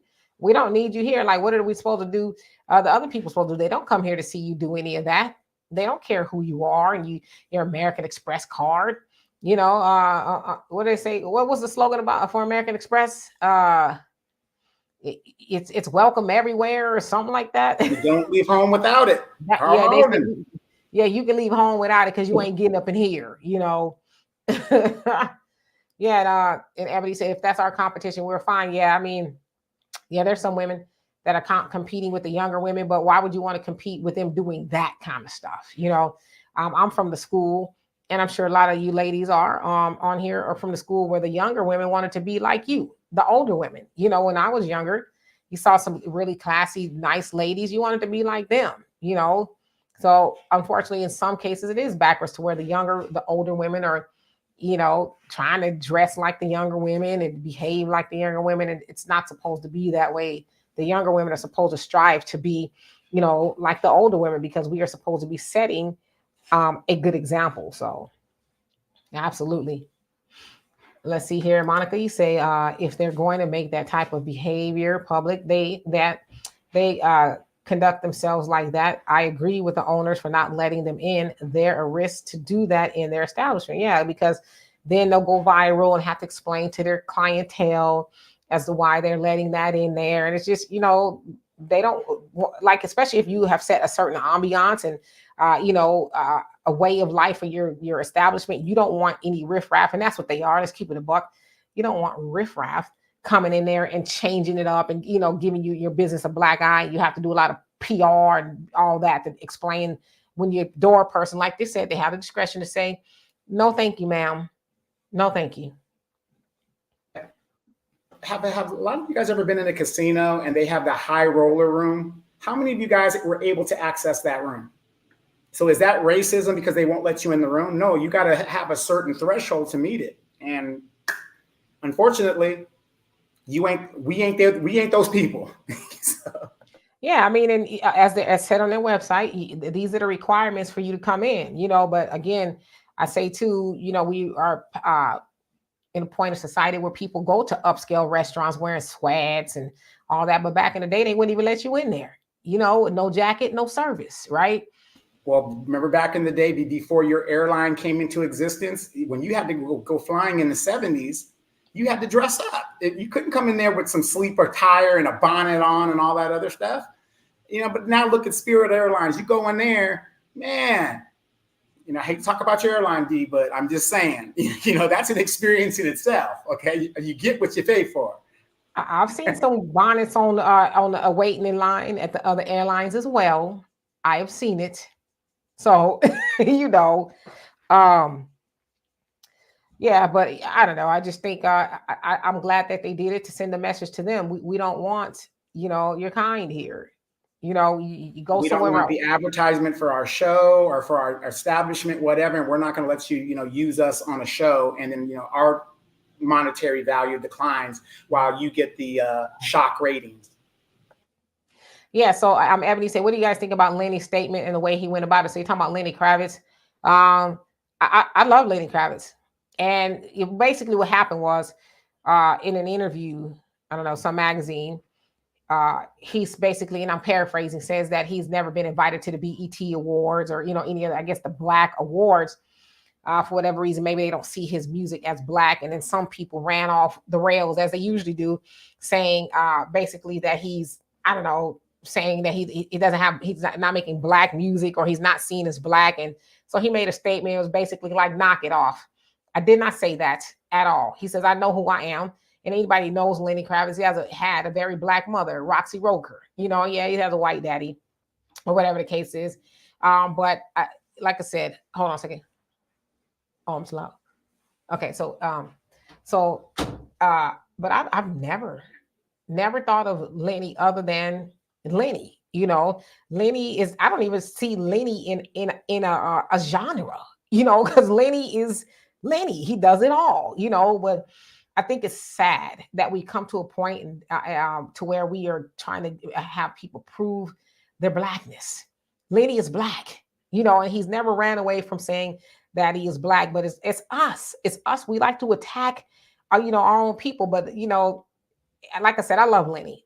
Lenny is in his 60s, and he is running circles around many a man in their 30s. So I don't have a problem with anything that Lenny said. And I'm glad that he didn't bow down, and he basically said, knock it off. Okay. Don't try to run away with this false narrative that I'm saying I'm not Black and all this other stuff. So yeah, I don't have a problem with Lenny. But unfortunately some people do, but what they gonna do about it? Nothing. That's kind of my take on a lot of things on the internet. A lot of people opinions. What you gonna do about it? Who gonna run up on Lenny and make him do anything other than what he's doing? Nothing. Other than that, it's just thumb thugging on the internet. Because Lenny is gonna live his vegan, good looking, sexy life. I mean, he just is. Yeah, Rick. Say there's nothing wrong with the dress code. I totally agree. Have some class. Put some clothes on. Everybody don't have to see everything you got going on.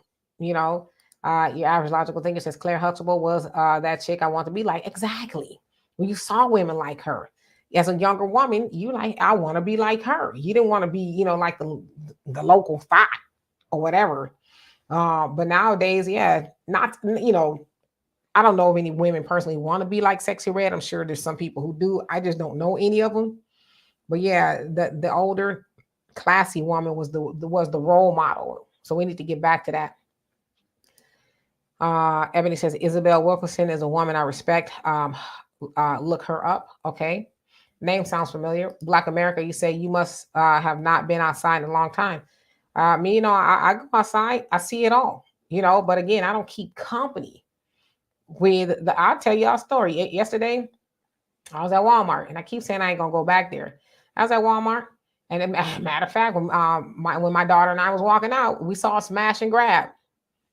We saw these kids run out with, some cookies. They bolted out the door, And then as we were leaving, we saw a woman and her man walk in the store, and she pretty much had on she's a big girl too, like some underwear. Walking into Walmart. And I'm like, see, if I was the people greeter, I'd be like, no, ma'am. No, ma'am. This is a family friendly environment, and you may not and will not walk around here like that. Now, if you want to go home, because I'm sure you probably don't live too far, put some clothes on, then you can come in here. But until then, no, ma'am. See, that'd have been me. I probably lost my job, but I'd have told her that, Alicia, you say, okay, I love my look and my age, like fine wine, baby. These women trying to be young miss something at the time of life. Too late, girl, too late. Yeah, I mean, especially like I always tell, I joke with my daughter and a lot of younger women. I say I wouldn't do my 20s and 30s and barely my 40s over again for nobody. In the 50s is where it's at because you really don't care. You know what I mean? So absolutely. Uh and also you at least you say you were in the high roller room. He says my dad was always in the high roller room. Yep, no shoes, no shirt, no service. Nowadays, people just go in any kind of place. You know, like I said, what happened to the times where you dress up? You know, your man dressed up, he put on a tie and a jacket, and something nice, and you put on something nice, and y'all walked in there looking like a little bit of something. But nowadays, it's where you want to eat. I want to go to Ruth Chris, and y'all done put on your Gucci slides and your sweatpants. I wouldn't let you in there if that was my establishment. Well, and we're talking about eating establishment now. Let's just talk about the whole game. These girls aren't dressing at all. Bissonette, Figueroa. I mean, you go out there, these girls almost have no clothes on, and they're giving the game a black eye. I mean, this is where we're at, where women are literally, and men are literally walking around butt naked. I mean, I'm sitting here in the DR and I'm complaining on the Vicente Street with some of the stuff that I'm seeing. I mean, I am appalled. But what can I do? I'm a foreigner in another country. Yeah, Alicia says, I love Lenny music, but he does not play to a black audience. I guess the question I have, because I've heard that, is whose fault is that? Is it his fault? Or is it our fault for not broadening our horizons musically? Because I listen to pretty much everything, so whose fault is that? And if you were to technically think about it, this is how silly the argument is. Whatever genre Lenny is playing, and I tend to think it's probably more on the rock and roll side, that's ours too. Hello, Jimi Hendrix, and a whole host of them. Chuck Berry, Sister Tharp, she played the guitar or whatever. Sister Rosetta Tharp, she played the guitar. So that's ours. So what genre is he really playing? Sometimes we got to get out inside of the stuff that we're used to. There's more outside of R&B and rap. So and we also got to learn to differentiate artists from musicians. Prince was a musician that happened to have seen music. Lenny Kravitz, to me, is more of a musician than he is a singer. Michael Jackson is a singer more than he is a musician and a performer. So, there's different kind of ways you kind of have to look at it, because like I said, if you've ever been to a Prince concert, he can play, how many instruments? I think all. Yeah, pretty much all of them. Right. Yeah. So, and he writes and does all that good stuff. So we have to look at it like that. So when Lenny Kravitz came on the scene as a guitarist, he's going to play, guitarist artistic music, which is really anything, so. Another thing too is, I tend to see Lenny as both. He's a singer and a musician, because he too can play it all. But I think the other side people forgetting is Lenny is half white. You know what I mean? So is he supposed to negate his other side of who he is? And you say his team say, they're all white and rarely are they invested or culturally astute. I mean, how do we know that? Where is the gauge for that? You know what I mean? Is it some people are saying, like, where is the actual thermometer to say, okay, they're on this side of being culturally astute and is not more. I don't know how do we gauge that? Thunder says, what I love about Lenny music, that's crazy. Next thing they'll be saying Little Richard, Chuck Berry, Jimi Hendrix is not black. That's what I'm saying. I mean, what Lenny is doing is black music. So it's like, don't get mad because you don't, not y'all, but I'm saying in general, don't embrace rock and roll, or you're kind of boxed into one type of music. I've been listening to Lenny for a long time. So basically, if they are boxed into a certain genre, you mean to tell me Typhoid Red and Cardi B and Nicki Minaj and all this bullshit stuff is considered black music? I don't think that's black music. Right. Hey, Jamie, how you doing? Long time no see. You say, hey, y'all, Lenny is right. I think fools feel he isn't making music degrading our people. A lot of our people feel you're whitewash. Yeah, I can't think of too much music that is degrading now off the top of my head at all that Lenny makes. So I don't know. It's like Lenny has been doing this for a long time. Why are we dragging him into the nonsense? Even he has the right to say what he wants to say. And if he has not been invited to BET or any of the other Black awards, why are we mad? Because he's telling the truth. Like I guess what he's saying is, for whatever reason, they don't see me as Black music, but they invite your Sexy Reds and all those people. And come on, Lenny has more talent in his pinky than all of them put together. So, Alicia, you say, really, Black America, anywhere we go, we see the darn bonnets. Oh, in Black America, yeah. I saw a bunch of them in Walmart yesterday. Rick, thank you so much for the donation. Love and appreciate you for that. It is our pleasure. Yeah, we got to continue to do that. We're going to get more into that as, the new year comes along, because the Democrats and their lapdogs per se, they're working overtime to keep people on the plantation, and we got to work just as hard. So thank you. Ebony says, when the executives and Black managers of Sexy Red and Sukiana are held to task, I will take the concern seriously. That concern seriously. Yeah, absolutely. And yeah, you say mama wouldn't wear her rollers outside, and if you did see women back then wearing them outside, because you got to take into account too, it was rare, but when you roller set your hair, it doesn't curl right away. It has to set overnight, right? So maybe they rolled it up and had to run to the store, but they usually have like a scarf or something. Scarf, exactly. Yeah. And Thunder says, if a woman has all that exposed, I am wrong for getting an eyeful. No, I mean, but just be respectful. You don't look, you ain't dead, right?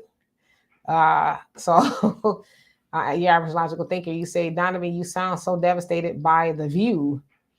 What view is this? And OG says Bissonnette. Yeah, the view on Pedro Calasente here in the DR. I'm just appalled. I can't go get a beer without, seeing ass everywhere. BBLs. The horror. Yes. Yes. OG says Bissonnette, calm down a little bit. Yeah, I heard it moved around the corner. Thunder says you can really tell the difference between a regular woman and a prostitute just by looking at the clothes. Can you really? Because there's a lot of them up in the church. Okay. There's a lot of them on the motherboard who they dress the part, but you don't know what sister so-and-so doing after she leave the church house. How many of you guys saw I guess it's an Instagram post and a bunch of posts about those teachers that maybe had BBLs and they're like, they're in school and they're teachers, but their clothes is really tight and kind of revealing of their shapes and stuff. That's the kind of stuff we're talking about. I'm not saying that they weren't appropriately dressed, but you're a teacher. Why do you have to wear tight clothes? I mean, you know what I mean? It's like there's a time and a place for stuff like that. Yeah, and Steve, you say we kick Lenny to the side, but praise KC and Sunshine Band. I'm not trying to be rude. No, you're absolutely right. And my thing is, though, again, see, that's why I said I couldn't be famous, because I wouldn't be famous long. I'd be like, and what y'all gonna do about it? Run it up on Lenny on Twitter. What y'all gonna do about it? Y'all want to press Lenny? Lenny don't look like he gives no damns about what people say about him at all. I think that's kind of why he stays so young looking, One who cares. How you doing? Hope you're having a great evening. Ebony says, I don't forget his daughter is old mocking Black people. But that ain't him. She was mocking Black people. What does that got to do with him in the statement that he made? That's his right to say that, he was not invited to those awards for whatever reason. But, unfortunately, sometimes we have an issue with commingling issues. She said something that was disparaging about Black people. What does that got to do with her daddy and making that statement? Like I said, I don't have a problem with Lenny. Lenny is one of the most loving, peaceful people. I mean, he really is just, about peace. He just is. I've never ever, and when I heard that, I was like, nah, they messing with Lenny? Gosh, we must be going to hell. I don't know. Because Lenny is just so unproblematic. I don't get it. Alicia, you say, I love a lot of various forms of art. I was brought up very diverse in art. Never thought about color in such in art so much. Yeah, but nowadays that's where we are. You know, they are at one point in time. You was afraid to say you like a certain band. You know, for some, oh, you like them? Oh, they just take that. It's like, you know, my favorite band is Jamiroquai. They have black members, and their lead singer is white. You know, J.K. He's one of the to me the greatest to ever do it. I've seen them 3 times, and they're a UK band. And every time they come over here, I'll see them. I flew to San Francisco to go see them. You know, so but they make great music, and they pay homage, and they say we've gotten our style from Stevie, Michael, Earth, Wind, and Fire, the brand new heavies. You know, all of that, right? And Jamiroquai, they're sought after and mimicked the stuff as well. So, but I like Steely Dan. They're a white band. I've seen them, you know, and they're one of my favorite bands. So I'm like you. I don't really get off into what they not black. Demetra, in your opinion, what is to you the best funk band you've ever heard? Funk band. Ooh.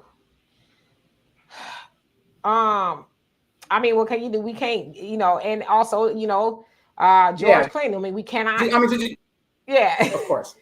we can't. We got to give it to them. I mean, I know. Have you? I'm going to cut you off. Have you ever heard? To me, if you've never heard this band play or bought any of their albums, and you're talking about funk, and these people were never invited to the BET Awards and stuff. The Average White Band. Yeah, I mean, Pick Up the Pieces. Oh yeah, I mean, those guys were bad. You know if you listen to their music, a lot of people don't even know they was white. Yeah, a lot of people. It was a thing on the internet like a year or so ago. Bobby Caldwell. A lot of people didn't even know he was white. I'm like, where y'all been? You know. Yeah, Donna, it ain't over till it's over. That's one of my songs too. And I think he wrote that for Lisa Bonet. You know, because they was together. He got, you know, caught up in a little, you know, pickle per se. Average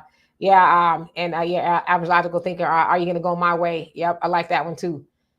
Donovan says Sting or the Police has never won a Grammy. And that is crazy.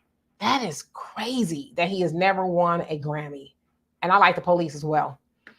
But some of the people he wrote for has based on his stuff. Yeah, you know, and Thinking of You, he wrote that for his mother, Lenny Kravitz. You know, he wrote that about his mom when she passed away. So yeah, we ain't tripping about no Lenny. Yeah, Easy Donovan, Crazy Typhoid Red. Black America says it's black by culture. It's just not good music. Black rap women don't make good music. Well, you know, I beg to differ. You know, especially if we're talking about MC Lyte, Queen Latifah, and you know the like. So that's just my opinion. Yes, indeed, Rick. Thank you once again. And Ebony say, I think some biracial people have a pompous attitude at times that we owe them our engagement, even when it's half-ass or half-hatred. Yeah, that's true. I guess that's true. But there's some black people who think that everybody that's not 100% black, you're only probably 100% black, more than likely if you're from Africa. I know there's some people already over here, but there's a lot of, you know, black so-called people who think that everybody got an answer to this. Like I said, I'm glad I ain't famous, because I wouldn't be famous long, because I'd be like, first of all, what the hell are you gonna do about it? If I was mixed or whatever, I'm not. But if I was, what you gonna do about it? I don't answer to you. That's exactly what I would say. I don't answer to you. You know what I mean? You know, and I because I know mixed people who say that. You know, people talking about I'm not black and I'm this, that. And I'm like, why do you answer to those people? Who are they? They don't have the power to do anything to you, but yet you have given them that by thinking you need to answer them. I tell them none of your damn business and keep it pushing. If I was mixed with Miss Piggy and Kermit the Frog, it still ain't your business. That would just be my answer. Let's see here. You also say the American woman had no American women in it. Even Michael Bolton got it right. Okay. Talking about Lenny's song. And that's a remake, if I'm from what I understand as well. So it was not original to that of Lenny Kravitz. Thunder says, question, is it possible that folks nowadays are so used to trash that anything decent clearly can't be black because it's clean and wholesome? That has to stop. What is foul is good, and what is good is shame. Yeah, that's exactly what it is. A lot of us are so boxed in to, you know, the same old, and when it comes to something outside of our norm, unfortunately we demonize it, and it's kind of crazy, but it's just kind of par for the course, unfortunately. Easy says, Donovan, some of the teachers getting busted for having OnlyFans. Yeah, they ain't paying them enough. They need to pay them some more money. Ebony says, I don't either. I just think his timing is interesting, especially knowing it's no longer in the hands of Black America, Viacom. I just think he was speaking of him never being invited. So I don't think it was, I don't think he was talking about now. He was talking about never, you know. Y'all got to remember too, when they're interviewed, they're asked questions. You know, they don't come up with these questions on their own. They're asked questions. And so, you know, they answer the questions per what they're asked. Let's see here. Adonis says, Lenny living his best life, living off the land in the Bahamas. You know what I'm saying? Living his best life. This man is in his 60s and he looks damn good. You know what I'm saying? I'm like, I mean, he is like really plant-based, and he looks amazing and he looks happy, you know, but Lenny, to me, in his statement, basically whatever he's saying is F off. I said what I said. Okay. Y'all leave me alone. Yes, I've seen those videos. I follow Lenny, and you know, him dancing and stuff. It's quite nice to see a brother dancing around. He's happy, you know. That's nice. I love it. You go on his page and you see that I've liked quite a few things on Lenny's page. Wait a minute, but the videos that I've put up with me dancing around here happy and just doing that, you just thumbs down and, you know, getting video, cutting it up, re-editing it. Putting tomatoes in the comment section. Steve, you said, look how somebody video recorded Frankie Beverly Knows running. That was so disrespectful. We don't value the real Black artists. I didn't see or hear about that, but, you know, that's why I said, I think, too, when we stop paying attention to the ignorance on the internet, then I think it'll go away, too. But, yeah, why are you messing with Frankie Beverly? Frankie Beverly is one of the greatest to do it. And you got it's a lot of young, disrespectful, you know, people who think that they can, you know, run down the legends or whatever the case is. So it's like, right, but take the samples. Mm-hmm. Yeah, you named some good bands there. Average White Band. Absolutely. Let's see here. Donna, you say people didn't realize Bobby Caldwell was white until he died. Yeah, I was like, huh? What? Easy say, question, Don, he made a remake of a song that is the unofficial theme song to a certain group. Do you know which one? So I don't know who he is speaking of.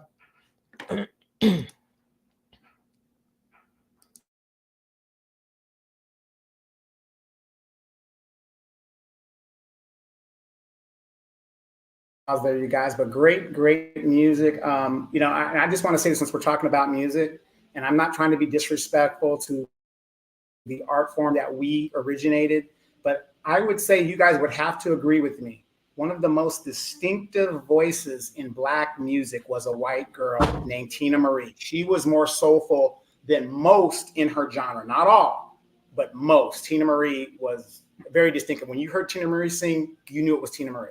And if you didn't know she was white, you would think it was a straight Black girl. Tina's not white.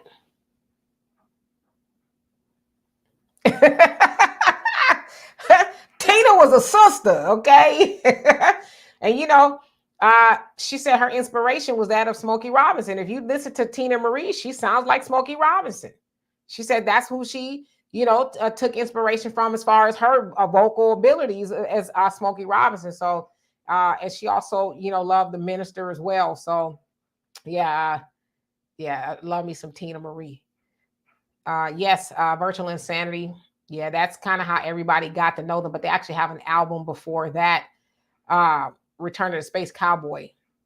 So yeah, Jamiroquai is my favorite group of all time. Like I said, I have a whole bunch of them, but Jamiroquai, whenever they come to the States, I don't care where they go, I'm gonna be there, and I'm gonna be in the front row. I just am. So, yeah. You're on mute. I saw Demetria push an old lady at the ticket counter to get her Jamiroquai ticket. No. No, they're just really good. So, yeah. Think about this: the 1970s, 13 top 10 hits, 13 of them never won a Grammy. Unsung, the Spinners never won a Grammy, which is crazy, you know. But the other thing too is, like I said, I don't know if y'all saw too, you know, Bad Bunny, Puerto Rican artist, Forbes named him the new king of pop. And of course, a lot of people are getting mad about it. I'm like, why are we mad about that? They don't validate us. They don't validate us at all. Like, why are we taking the opinion? You know, my daughter made a good point. It's probably some nepotism baby somewhere, you know, that's making the list and putting it out there. Like Bad Bunny is the new king of pop. Most people can name a Bad Bunny song. You know, we know that Michael Jackson will always be the king of pop, the king of every damn thing, just about, you know. So we don't even, like, I don't get mad about that stuff, and we shouldn't, you know, because then that means that we're waiting for them to validate us. And Sagittarius Goddess says, yes, we have some good black female rappers. Thank you. Yeah, Black America, he be tripping. Let's see here. Yeah, average logical thing. It says, I'm glad my 9-year-old likes all kind of music. I stay playing classical to stimulate his little brain. Yeah, you got to play everything, you know. Got to play everything for them so they'll have a well-rounded musical background. It's more to life than Sexy Red, you know. Ebony says, professors with OnlyFans. Yikes. Yeah, they get, you know, y'all know they ain't paying teachers enough money. I'm not saying it's right. But anyway, what was the student's daddy doing up on OnlyFans to even know she was on there?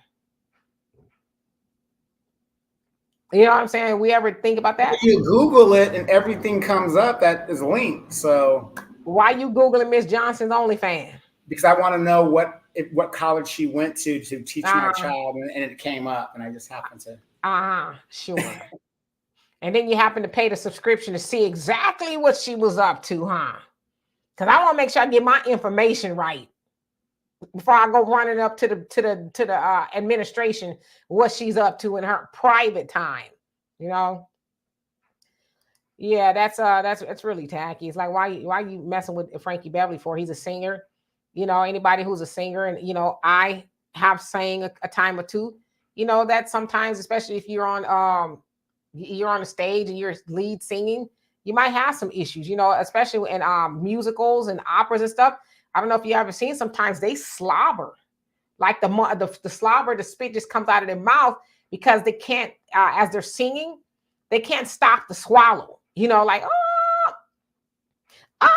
so they gotta, you know, it just runs. It's gross, but that's kind of sometimes that happens. So if he's singing and his nose is running, you know, maybe he didn't want to stop and, you know, in front of all these people. So it's like, maybe he's thinking too, well, if you're in the stands, you can't see it. But what if for whatever reason, some bozo, you know, highlight, it's just silly at this point, you know?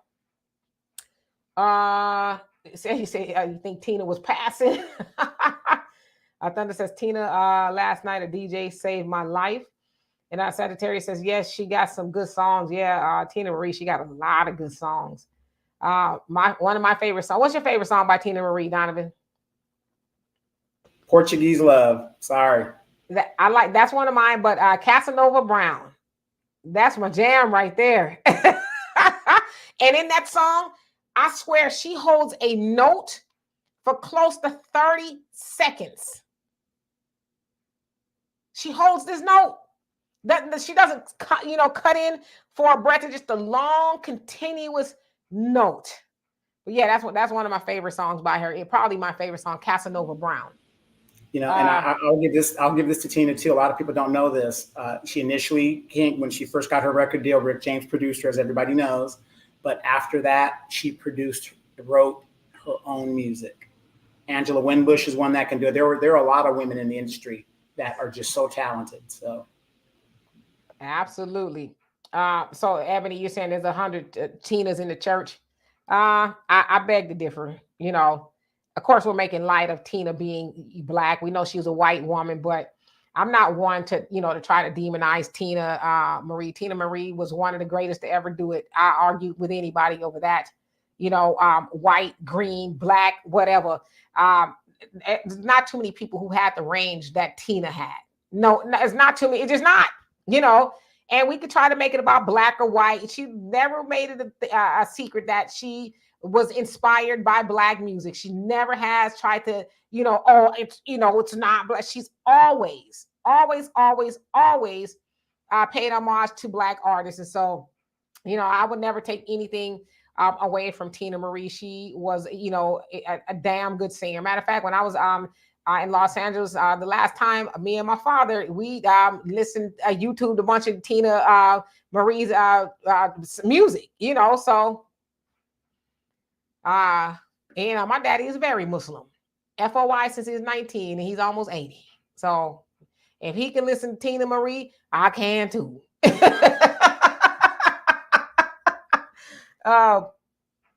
Yeah, Ricky says Fire and Desire with Rick and her and Square Biz. Yeah, I should have my daughter come in here. She knows the whole rap to Square Biz.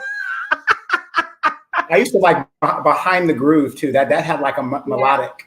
Yeah. Oh yeah, that's 80s right there. Absolutely. Yeah, that bass right there, man. You got me thinking. I'm gonna play some Tina when I get off here. Behind the Groove. Yeah. Y'all gonna get me playing Tina. Black America. Ebony says from the gut, throat, and soul. And Black America says she was fine and only messed with the brothers. Yeah, and believe it or not, she wasn't with she was only with Rick James for a hot second. She said, nah, he liked to play around too much. And she said, I was not gonna be one of many. He liked the ladies and I just wasn't gonna do it. She said, yeah, he wanted to be back with me, but I was good. Mikey say 100. And the average logical thinker says, if I were a bell, y'all gonna have me playing Tina Marie when I get up off of here. And of course, come on now, Dear Lover. She had one song when she was on Cash Money, I'm Still in Love. That was a pretty good song. Yeah, it was what's the name of the album? Rose something. Belladonna. I think it was like something like that. Something like that. Yeah, she had a couple of songs on there. Yep. Mm-hmm. Let's see. And I think that was one of her last albums that she did. Yeah, that album was actually really good because she hadn't recorded in a long time. And she came back with her fedora on. And yeah. And she got one with Faith on there as well.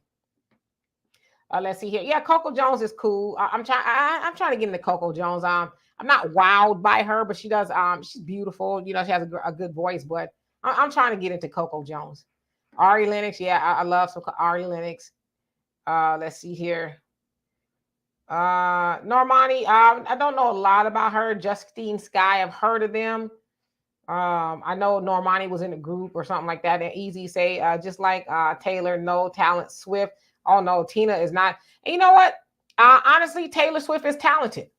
Again, she's a different genre of music, but I would never take anything away from Taylor Swift. Taylor Swift is, one of the greatest of this time to do it as well. She's just a different genre of artist, but Taylor writes all of her own music, okay? All of her own music and all of that. So, and Taylor's been writing music since she was a child. So I would never take anything away from Taylor Swift either. So she's good at what she does.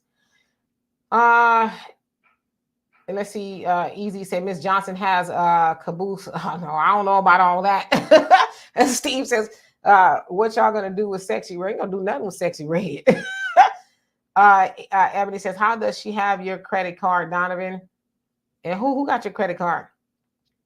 The teacher, the teacher going through the OnlyFans. Yeah. Right. Yeah, I had to some investigative reporting there, right? You crazy Easy talking about slobbery from a female singer. Interesting. Yeah. You look it up. People in theater or in a theater, they do that because they are singing, and then like I said, to stop, to swallow could mess up what you're doing. So it's not uncommon for that to go on. Thunder says Bad Bunny song, Monaco, and the background song is an Old Friend song by Charles Navarre, Hair Encore, and that French song is absolutely beautiful. Listen to it sometimes, you'll enjoy it. I mean, I know some Bad Bunny songs. Titi Me Pregunto. That's actually my favorite Bad Bunny song. But other than that, don't get me to trying to pronounce too many of them. Yes, Zay, how you doing? Out on a limb. Yeah, those notes that she hit on that song too is amazing. Black America says, name a good female rapper that's doing it today. You have Rhapsody. She's good, but of course, you know, she don't get her just due. Who else is out there? I like Kamaya. You know, she's from the Bay Area. Yeah, she's last, I would say 5 years ish, give or take, or so. Who else? I can't think off the top of my head, but there's some out there, but you don't hear about them because they're not doing and saying the things that your Sexy Reds and them are doing. So just because they're not getting the spotlight like that, that don't mean they're not there. They are there. Of course, you know, Victoria Monet, that's my girl. I actually saw her at the House of Blues a couple of months ago. But I'm not new to Victoria. A lot of people are. Victoria and Monet has been around for a while. She's actually Ariana Grande's songwriter. And she's had her own music and stuff, but she really had a breakout year this year with her Jaguar 2 album. But she's been around for a while and very, very, very, very extremely talented young lady. So let's see here. Son of Earth, how you doing? Yep, Deja Vu. That man, y'all really gonna have me listening to some Tina after I get off of here. Let's see here. Yeah, come on now, brother Don, Fire and Desire. Yep, that's when I first heard Tina. I could have been no more than 9 or 10. My cousins, you know, LA, they're a little older, so they would have the little house parties, and they were playing that, and I loved it, you know. So that was the first time. And it's probably true for most of us that we heard of Tina, Fire and Desire. So absolutely. Yes, a great one. Easy says, I strongly disagree with you on Tina Marie. She was good, but not one of the greatest. I don't know. I think that's a hard argument to argue. Tina Marie was definitely one of the greatest. You cannot, I mean, she's completely R&B. You know what I mean? Because some people often I've been asked, who do you think is better, Tina Marie or Mariah Carey? I'm like, they're not the same singer. They're not, you know. And if you make me choose, nobody is touching Tina. They're not. Mariah's not touching Tina, because Tina had just as much range and the octaves that Mariah has. So no, Mariah's not touching Tina. So I mean, that's just my opinion. And you know what? She's from California, Santa Monica. Sure was. Yep. Okay. Black America says Tina was fine. Yeah, she's a very good looking woman. And Donovan says Tina was distinctive, not in the category of Patty Shaka. I actually think she was. I think Tina was definitely in the category with Shaka and Patty. Most definitely. Like bar none, you know. Yeah, Dear Mr. Gay. That's a Tina Marie song. See, y'all digging in the craze now. Roger says, I love listening to Tina Marie. When I was in college, even though she was white, I never felt like she was co-opting me either. And she never made it a secret where her talent and her style came from. Again, she loved Smokey Robinson, so she always, you know, paid homage to him. Ebony says, Whitney Houston, Welcome Home Heroes concert. Thank me later. Yeah, I've seen it. I mean, yeah, Whitney's, you know, Whitney was, you know, one of the greatest. I don't even think that's an argument. You know, Whitney was. Unfortunately, they both left out of here, you know, under the same circumstances, you know, which also makes you wonder exactly what kind of demons were they battling, you know, to where that was what they had going on. William says, whatever happened to Adina Howard? I saw a picture of her not too long ago. She still looks good. I don't know if she's still talking about, what was the name of that doggone song she had? Was it freaking me or freaking Freak Like Me on the album Do You Want to Ride? Yeah, I don't know. She might still be doing that. Who knows? You know.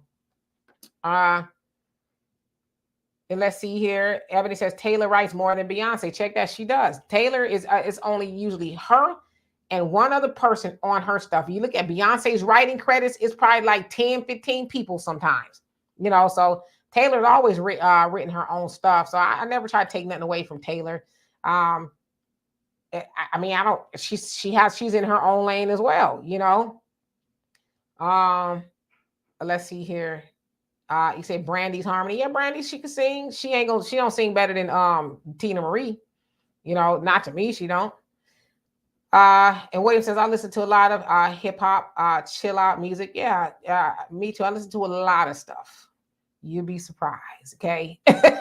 Especially when you're from the West Coast. You're gonna listen to a lot of stuff. Your mama will probably raise an eyebrow, but I also like to listen to jazz as well, you know. And I'm really into Andre 3000's New Blue Sun. I love that album. I like putting it on in the morning. It's long, but I like putting it on in the morning. It just kind of just sets the atmosphere, and it got you in a good, you know, space, and you just chill, you mellow. I love it. That's like one of my favorite albums that I'm listening to right now is Andre 3000 New Blue Sun. It's amazing. Wait. I know you like Andre 3000, but Demetra, your favorite Miles Davis album? What, Kind of Blue? Kind of Blue. Kind of Blue. You guys never heard that album? Oh, legendary. Yeah. Absolutely. You know, of course, I love John Coltrane. I love Joe Sample. You know, I went to a cemetery here with somebody a couple years back, and driving to their particular family's tombstone. There's a big, giant tombstone of a piano. Joe Sample is buried there. I was totally blown away. It's just crazy. You know, with the Crusaders there. Okay. Let's see here. Yeah, Victoria is nice. You say Kelly Rowland's Electronica run in Australia with David. I can't. You get I know he was on American Idol. I never knew they did that. Fisher Ricky says Erykah Badu, Jill Scott, and Alicia Keys, super fine, classy, and talented with all their clothes on. Well, I don't know if you saw Erykah lately walking around with all her behind out. She took her Sickums. You see why them dudes going crazy, huh? Why they lost all their mind. Say, let's talk about O'Brien Stillwater. O'Brien Stillwater. Remember that song, Love Light? Baby, turn on your love light. O'Brien. O'Brien. Okay, I'm tripping because I'm thinking that's one group. That's why. Okay, got you. He said, and the one who cares says Tina Marie could truly sing. Yeah, she wasn't no fly by night. Tina Marie, she did that. That she did.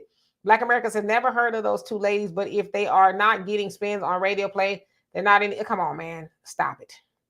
You've been around long enough because you old as me to know that's not how that works. Because they're not getting any airplay, that don't mean they're not any good. Knock it off. Because we hear a lot of garbage on the radio that's not good, and you know what that's about. And Ebony said nobody is touching Mahalia. Got it. Oh yeah, I mean Mahalia is a different genre. You know, she's a gospel singer. You know, back then anyway. Yeah, Mahalia was one of the greatest to ever do it. So, but that Tina Marie and Mahalia, they're not even in the same class per se or genre, if you will. But if you talk about vocally, but Tina Marie, I think she could hold her own along with Mahalia Jackson as well. But Tina Marie wasn't, you know, just some, you know, fly by night type of person that just had a one hit wonder. Now Tina Marie could run circles around a lot of people. I'm not saying she can do that with Mahalia, but definitely she could hold her own with Mahalia. Yeah, to me, Tina Marie wasn't like a Lisa Stansfield and all these like white female one hit wonder. Oh yeah. Yeah. Oh yeah. George Benson, Ray Parker Jr. Yeah, Ray Parker Jr. He actually did a lot of writing. Of course, you know, George Benson. I mean, George Benson has been on, you know, of course, his own stuff. But a lot of other people's, like if you hear George Benson, you hear, you know, the it's like, oh, that's George Benson, you know, and then the guitar and all that. Like his sound is, you just cannot mistake him on anything. So yeah, absolutely. Precious, how you doing? It says, okay, let's not give away all the praise to the bunnies. We're not giving all the praise away. I mean, there's enough praise to go around to give Tina Marie her dues without robbing. See, that's the thing too. I think, unfortunately, in our community, we think that if we praise somebody who's not white, we're robbing a black person. I don't even know where the argument is about Tina Marie. Tina Marie is to me, one of the greatest singers in our time. I mean, she just is, and to say that she's not, I mean, I don't know, it's your opinion, but maybe your ear is broken or you really just have not heard, I listen to Tina. So I think that I have a pretty good ear. Plus I also, I sing myself. I don't do it as much anymore, but I'm a trained singer as well. I know good singers. And like I said, y'all listen to Casanova Brown and she hit that note for that long, y'all gonna change your mind. So yeah. And Thunder says, question, when it comes to high notes, who wins, Whitney Houston, Minnie Riperton, or Mariah Carey? Who wins in your opinion? Comment section, chime in. Okay, if it's between those, it's definitely going to be Minnie Riperton. But have y'all heard Shantae Moore? Yes, I saw her in a clip on YouTube, and she hit that, what it was, a 5 range? Man, and she did it consecutive. And got higher, higher, and higher. It's just, oof. Or, Miss Farrell. Have y'all heard her? Rachel Farrell? Yeah, her high notes. So, yeah, I think it would be definitely Minnie if we had. And Mariah, she can't hit them notes like she used to, and I don't know if Whitney had as high note as Mariah. Obviously Whitney had more depth and breadth, the notes that she could hit. And I mean, all that, but I'd have to give it to Minnie. Yeah, A Freak in the Morning. Yeah, easy. That's the name of the damn song. Adina Howard. And Steve say, people can say what they want. Tina always kept it real with Black Music Code. Yeah, that's why I'm like, we're not going to discredit Tina. I know, I don't know. Ebony says, I agree. We cannot complain about the white artists that are mediocre and then mock when they play instruments or right. Yeah, I mean, like I said, Taylor Swift, I don't know, maybe she's annoying to some people, but she's good at what she does. She's Beyonce was the highest grossing concert last year, and Taylor was right behind her, like Taylor sells out too. And I happen to know my 2 nieces, they had an opportunity to go see Taylor Swift, and those tickets were not cheap. They were not cheap. So Taylor getting her money. And William said, anybody remember, it's 2, okay. Anybody remember Prince Philip Mitchell star In the Ghetto? He was quite the crooner. Whole album is good. Yeah, definitely I remember the record.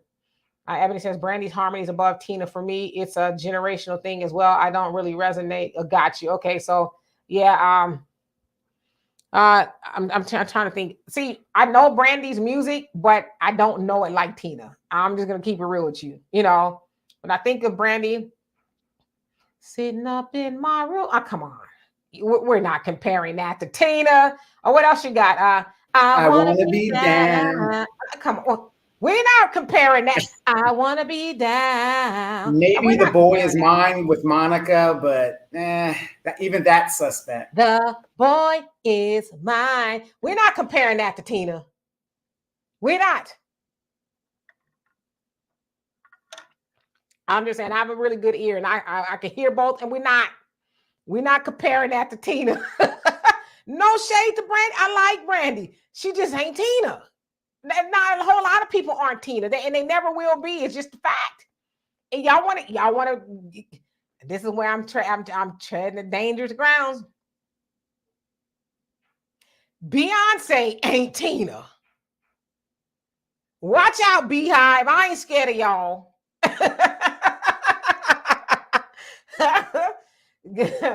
Let's see. Ebony said John over Miles for me. Actually like them both the same, and they played together a lot.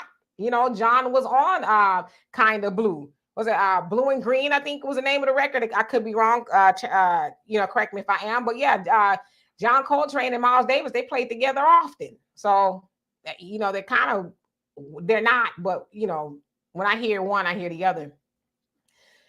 Sonny Rollins, yes, Thelonious Monk, yep. Let's see here. Ebony said Mary Lou Williams over Alice Coltrane. For me, all talented, but there are resonant is different. Yeah, obviously Alice Coltrane, to me is one of the greatest to ever do it. We don't talk about our women jazz artists as much. Yes, Charles Mingus, absolutely thunder. Come on, Anita Baker. When Anita Baker, when she first got into the music industry, who did she sing with? Who was the first? Anybody know the first group that Anita sang with? Chapter 8. I just wanna be. Yep, chapter 8. Chapter 8. Yep. Chapter 8. But before she got into the industry, a lot of record companies told her, no, you can't sing. We don't think you could sing.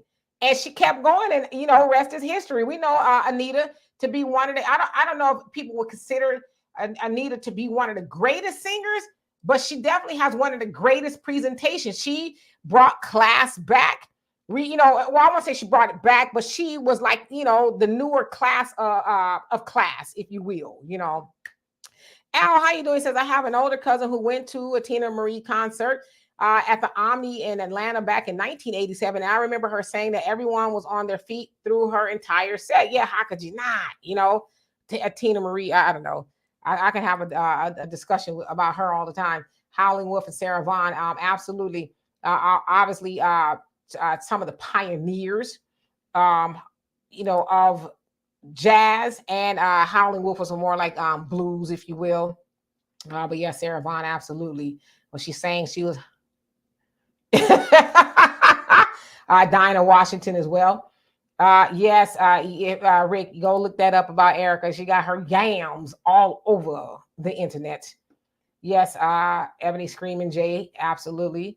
Let's see here. Easy says, how can y'all forget Vanilla Ice? He was the greatest rapper. You better stop it. Yeah, Gladys Knight is actually one of my mom's favorite singers. Midnight Train to Georgia is her favorite song. So yeah, it kind of tugs on my heart. You mama did like Love Overboard? Love Overboard. Well, you got to remember, my mama was there when Gladys hit, when they was, first on the scene. So Love Overboard didn't come out to the 80s, It say Gladys.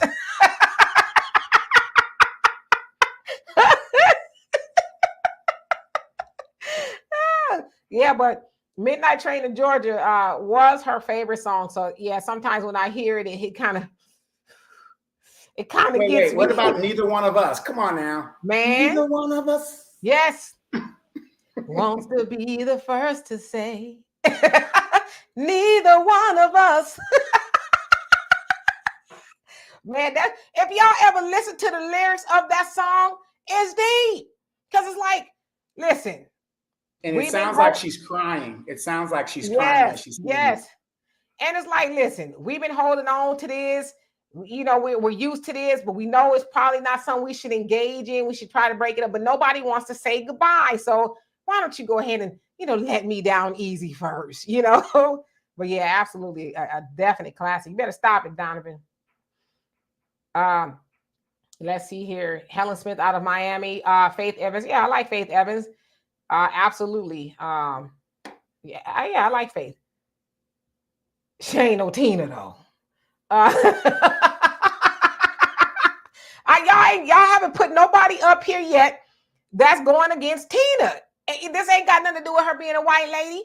It's got her has having everything to do with her pipes and her soul and the way. Come on, y'all. Listen, y'all homework assignment is to and the Casanova Brown is about 9 minutes long. It's a progression of stuff, But y'all homework assignment is to listen to Casanova Brown, and then y'all come back here, and then we're gonna have this discussion, okay? Let's see here. I'm just looking at y'all comments. I know we've been over here. Etta James. Y'all she was mad at Beyonce and Barack and them. Because Beyonce sang "At Last" at the inauguration, and she's like, "Who does she think she is? That's my song." Dimitri, did you ever go with me to my Aunt Winsom's shop where Etta James used to get her hair done? I know your Aunt Winsome. Yeah. Uh-huh. Yeah, when all that controversy was going on, Eddie James would just sit there. I can't stand that bitch. Singing that song. I mean, woo! She was on fire. She did not like Beyonce, for real. She did not like Beyonce. And she didn't like the fact that they used it. She's like, y'all could have had me sing it. I could have sang it. It's my song, you know, which I agree. Yeah, Melba Moore, absolutely. Easy says, D, you were clubbing with Electric Slide came out. Nah, Electric Slide was actually after I had my daughter. I want to say. When did Electric Slide come out? Yeah, I think it was after I had my daughter. I don't remember doing the Electric Slide when I was in school or even at the club. Now, we weren't doing the Electric Slide at the club, you know. I think it came out after I had my daughter. I was doing the Cabbage Patch, though. I remember that. You know, Roger Rabbit, the Nissan, Pac-Man. What else you got? RoboCop, the WAP, all that. I got all that in my bag still. Yes, Marian Anderson. Ebony, so you going way back. And Raymond, how you doing? Says, if I were a bell. He said, if I were a bell is one of Tina's and you know what? I want to put this up here. You're one of the only people that spelled her name right. Everybody else spells it Tina, but that's technically how you spell her name. But yes, yep, I need your loving. Man, when it first come on, y'all gonna make me be listening to because last night I could not sleep. I was listening to music all night. But tonight, if I can't sleep, I'm gonna be listening to Tina Marie. But that bass line on I Need Your Loving when it first come on, iconic. Yes, indeed. So yeah, I see y'all. Yeah, I know Ebony, you listen to a lot of opera singers. You say no, you need Brandy's deep cuts. I mean, I can hear Brandy's voice in my head, and she never will come close to Tina. Trying to think what Tina she may come close to, but it ain't Tina Marie. Yeah. I don't know. Eddie Kendrick, yeah, that's a Donovan's alley right there. David Ruffin, keep it trucking.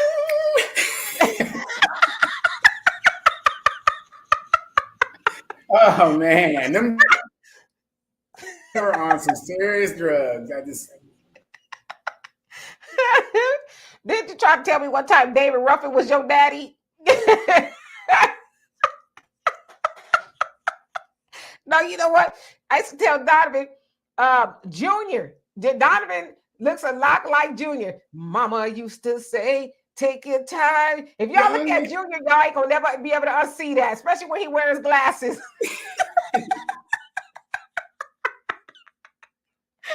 But that was a good video in the 80s. That was a good video.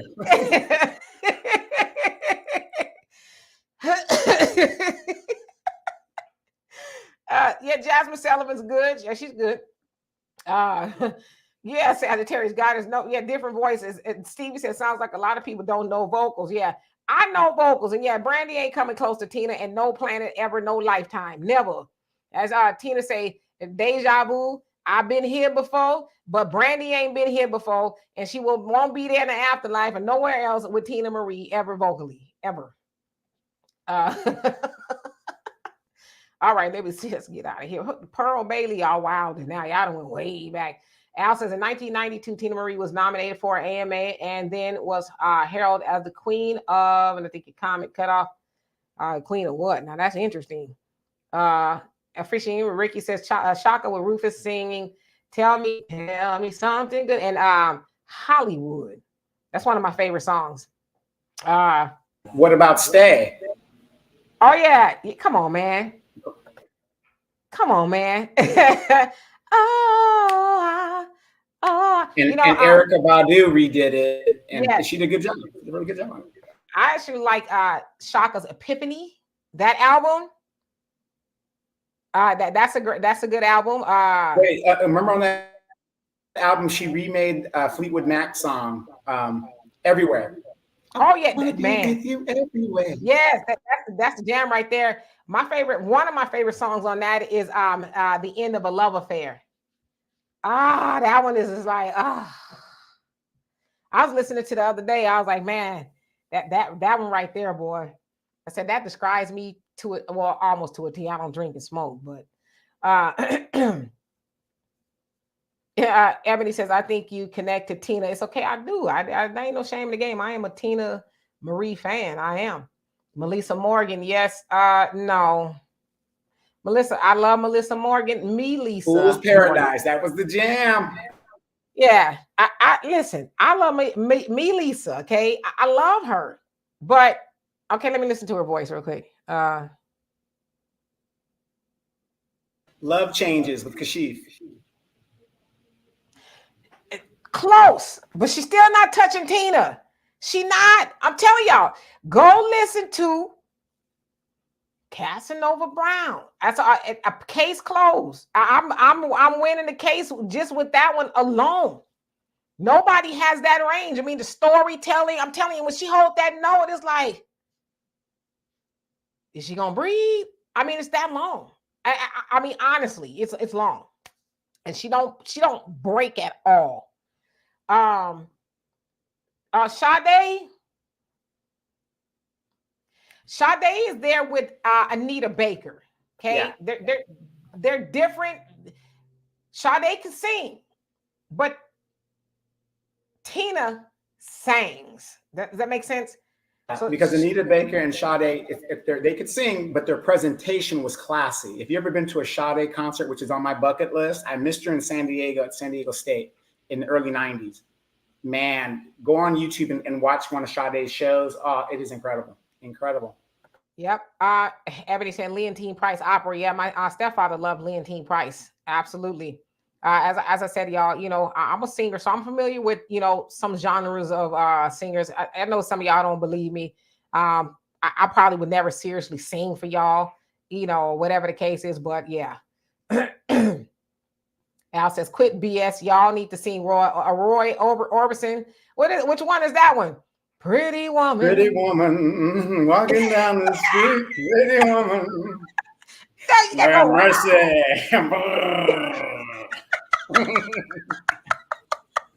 Al, what group before Roy Orbison died did he join? I know you know the answer, so I'll give it. The Traveling Wilburys. Oh, I would have never guessed that one. Yeah, so 1990. Yeah, it was a super group. Yeah, so I had my daughter in 92. Yeah, I don't remember doing an electric slide in the club. You know, we was more or less, you know, dancing together. Yeah, you know. And then when your slow cut came on at the end, you know, before the last call before alcohol, you know, you get with your boo and you, let's chill. Now, I remember that. That was my homegirl and her man song. They played that song. I don't care where they was in the club. They was going to meet in the middle of the floor, and that was their song, Let's Chill. Oh, come on, man. Phyllis Hyman. Yes. Phyllis Hyman. She's, to me, as I hear her voice, she's one of the greatest. But she's still in the genre with Anita and Sade. You know what I mean? But obviously, Phyllis Hyman's vocals were a little bit stronger. You know, she had that rich, almost like tenor voice. You know what I mean? Very, very rich. One of my favorite songs is B1 by her. So let's see here. All right. Let me get out of it. The fool, did you put in Tom Petty in the Heartbreaker? Because he was a good artist and he was a good writer. What was the song he did with what's her name from Fleetwood Mac? Stevie Nicks. Stevie Nicks. It was a song he did with her. Stand Back was one of them. And yes. Real popular. I mean, and come on. I won't back. Yeah, come on, man. Come on with it. He did another. I can't put my finger on the name of the song. Dance with Mary Jane. Yeah. That's it. That's the one. Yes. I like that one. That's probably one of my favorite songs by him. Absolutely. Yes. Al crazy. Hey Arneva, how you doing? And the Al says, I like Tom Jones holding the note in Thunderball. Wait, I gotta do it. He never walks. No. You got to do it over because you cut out. You got to do it over because you cut out. But look. He never once when he should crawl. Dun, dun, dun, dun. Listen to James Bond theme songs. Classic stuff. Tom Jones was tearing it up.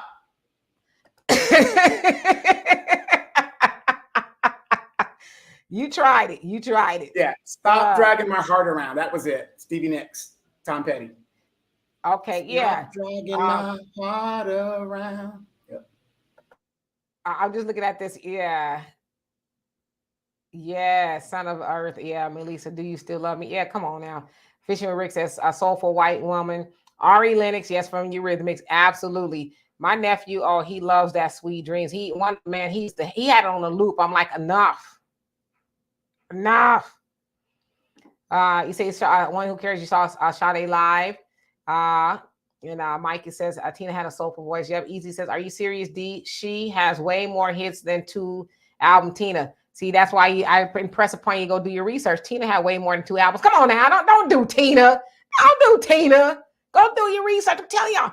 Just go do your research and come back, and then we can have it. Matter of fact, I'll do a whole show on it. We can have a debate on, if Tina, if I'm capping, or was Tina really about that life? But come on, man, she had way more than 2 albums. Let's not do her. Come on now, she's in those bell bottoms singing "Lover Girl." Come on now, and that bass was kicking. Boom, boom, boom, boom, boom, boom, boom. Oh yeah, come on now. They all got they style from Aretha. That we won't debate.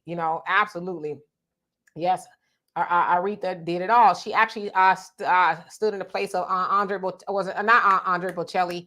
Was it Andre Bocelli? No. Pavarotti. Yeah, Pavarotti. Yeah, it was the Grammys. I guess he got sick or something, and she only had a couple of hours to learn that song, and she nailed it. Absolutely. And Ali said Leandra Johnson is better than Yolanda Adams. I'm familiar with Yolanda. Leandra, I have to guess, maybe hear some of her stuff more. Oh, come on. Yeah, Luther. Yeah, Luther. He's Luther's in a class of his own. You know what I mean? I like to listen to Luther from time to time. Yeah. We're not even going to debate Luther. Tony Braxton. Yeah, Anita, Tony Braxton, Sade, I can hear that. Evan says Tina didn't even reach Jasmine Sullivan's range of control. Yeah, come on, man. Y'all doing too much hating on Tina now. Y'all doing too much. Yeah. If you don't get me wrong. We come from different genres and generations, but you gotta go back and listen to the greats, and then see where you guys are at. If you don't know your past, you definitely won't know the future. Yeah. I still stand on that, Tina. Tina. There's not a lot of people that's gonna touch Tina. They're not. Oh yeah. Fantasia is another one, shouting, but she can hold no. She calls her style rock. So yeah, because she be man, that just cut my damn throat up even thinking about it. Absolutely. So anyway, we're gonna get out of here. Jessie J. Yeah, Jessie J she's cool. She sounds like a sister, but she don't sound like Tina. Ross says, hey, Donovan, Shirley Bassey from Gold Digger. Yep. Dame. Yes. Goldfinger. Yes, Goldfinger, not Gold Digger.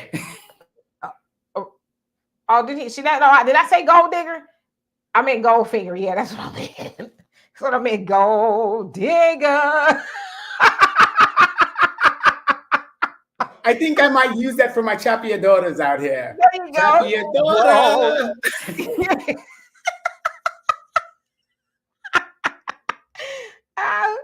Average logical thinker says, I miss songs being 5 minutes and sometimes 7 to 10. Listen to Casanova Brown. That is the assignment. Everybody say it's the truth. Okay. Al says Jeffrey Osborne, James Ingram, People Bryson, Howard Heward, who was better? Ooh.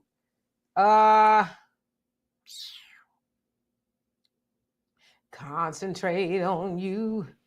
I'm a Howard Hughes fan because he was with Shalimar and his voice is very distinctive, but that's hard. But Howard Hughes.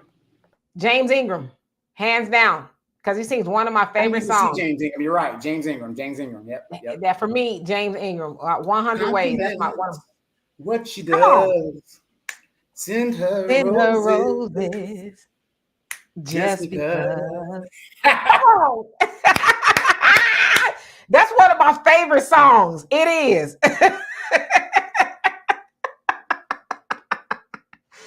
All right, we better get out of here. But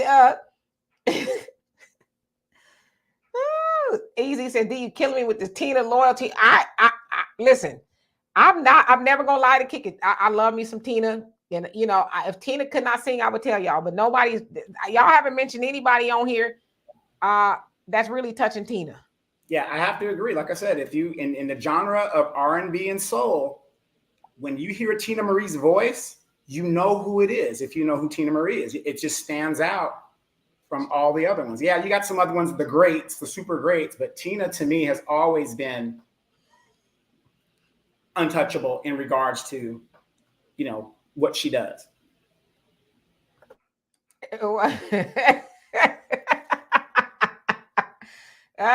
Yeah, man, Tony Terry, he got those vocals. The lovey-dovey feeling I feel when I'm with you. Come on with it. Yes. Or when I'm with you. That was my song right there, boy. Woo! I was overseas and I was watching the video, and he had the glasses on. He was doing that lovey-dovey video, and I was like, "What is this nerd doing that singing?" Lovey-dovey feeling when I'm with you. Yep. Absolutely, Tony Terry. Yeah, he's still around here singing somewhere. But anyway, y'all, we could be here forever. Y'all know we love talking about music and you have the assignment. You guys have the assignment. So Casanova Brown. That is the assignment. Learn it, live it, bring it back, and we'll discuss it. Sound like a professor, huh? Your average logical thinker says he came out with a recent song a few years ago. Tony Terry was good. Okay. Arneba says Shalimar New Edition lip sync at their concert, but never got caught. Oh, Shalimar was lip syncing too? Wow. Oh, no. Okay. I would agree. I think I saw it on Unsung when they replaced the original lead singer of Shalimar with Howard Hewitt. He had to lip sync the song of that first hit that they had. You know, so. Yeah, you're right, Steve. If they didn't know that, if they've never seen Tina, they wouldn't know she was a white woman at all. They would not have a clue, you know. Sam Smith is roping Tina. Are you crazy? What you?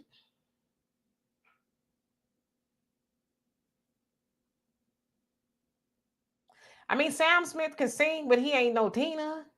You know, I give him that he can sing, but yeah, just I can't. I can't really.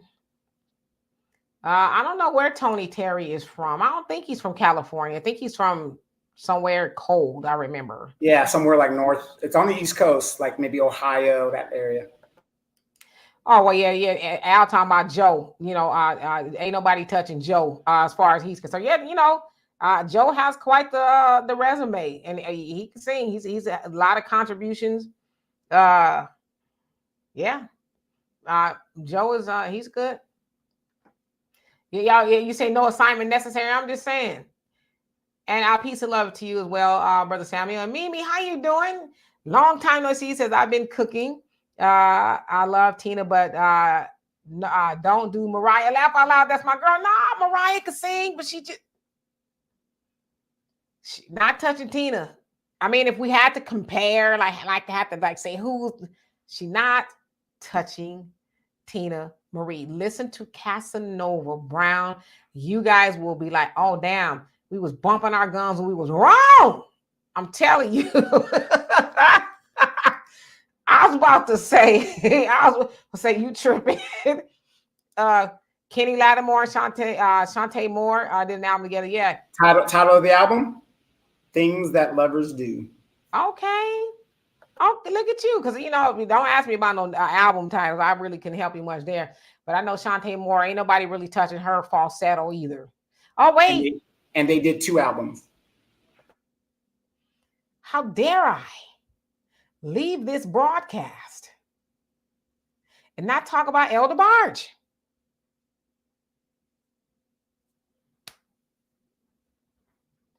I must have. No, stop. I'm going to ask you this. I know we got to go, but this is important because Demetra, I got to put her against the wall. You guys know I'm always got to push her. El DeBarge or Bobby? Better voice.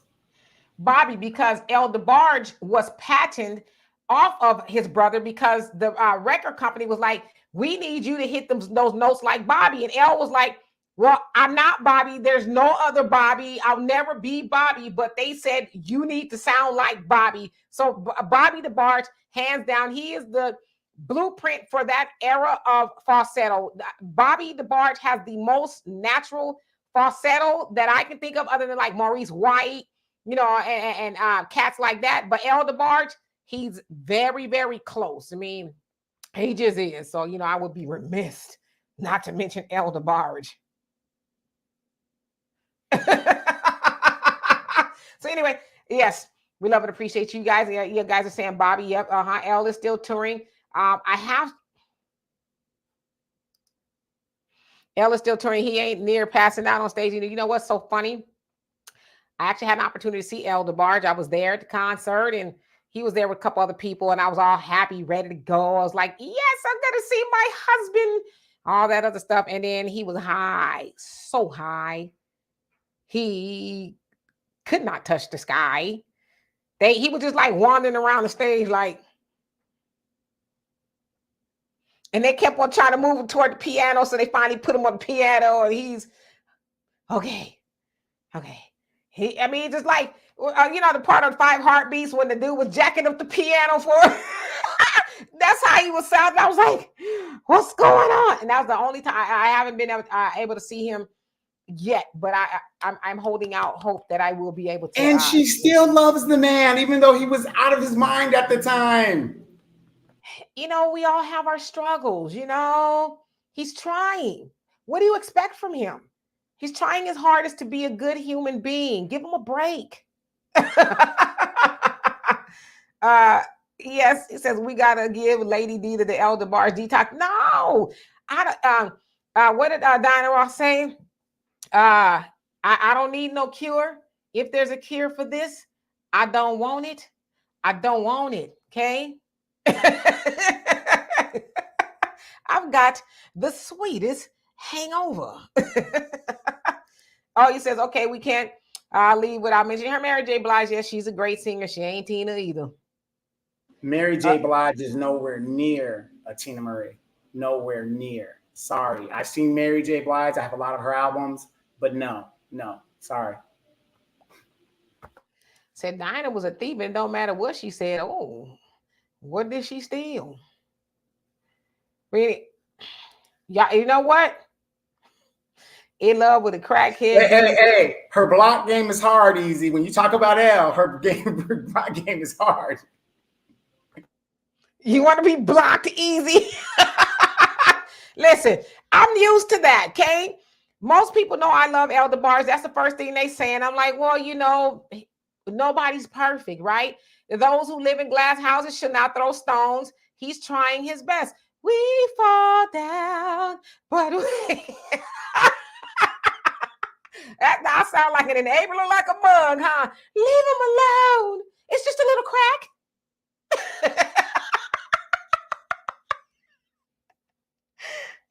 Oh, okay, for real. Let's get out of here before I get. Everybody said heroin or crack rock, which was produced. It's probably both. But again, it's just a little crack rock. He'll be all right. Anyway, for real, no. We about to get out of here. Gary, how you doing? It says Mary is only an average singer at best. She got bangers. Yeah, you know, and I like Mary, but fight me. Nobody's coming close to Tina that y'all mentioned. Anyway, yes, Minnie Riperton, she had the falsetto. I think she had one of the greatest. Yes, William says El DeBarge has a song on Jazz album, yet Foreplay. He redid After the Dance, Marvin Gaye's, which is one of my favorite songs. Anyway, I can go on forever about Elle. And I just want to add this for the newer generation people who, and you guys know your music. I'm impressed. Some of you guys that are a lot younger than us. Minnie Riperton's daughter is the young lady that has the freckles, and she was on SNL. What was her name? Maya Rudolph. Maya Rudolph. That is her daughter. A lot of people don't know that, but that is Minnie Riperton's daughter. Yep. So anyway, we love and appreciate y'all. We'll be back here. Walter, he said he's going to be here tomorrow. He's excited. He wants to continue talking about something Charleston White said. So it should be interesting. Y'all know we almost got into it last week. So we'll see if we can stave that off. Anyway, love and appreciate every last one of y'all. Thank y'all so much for being here. See y'all later. Peace.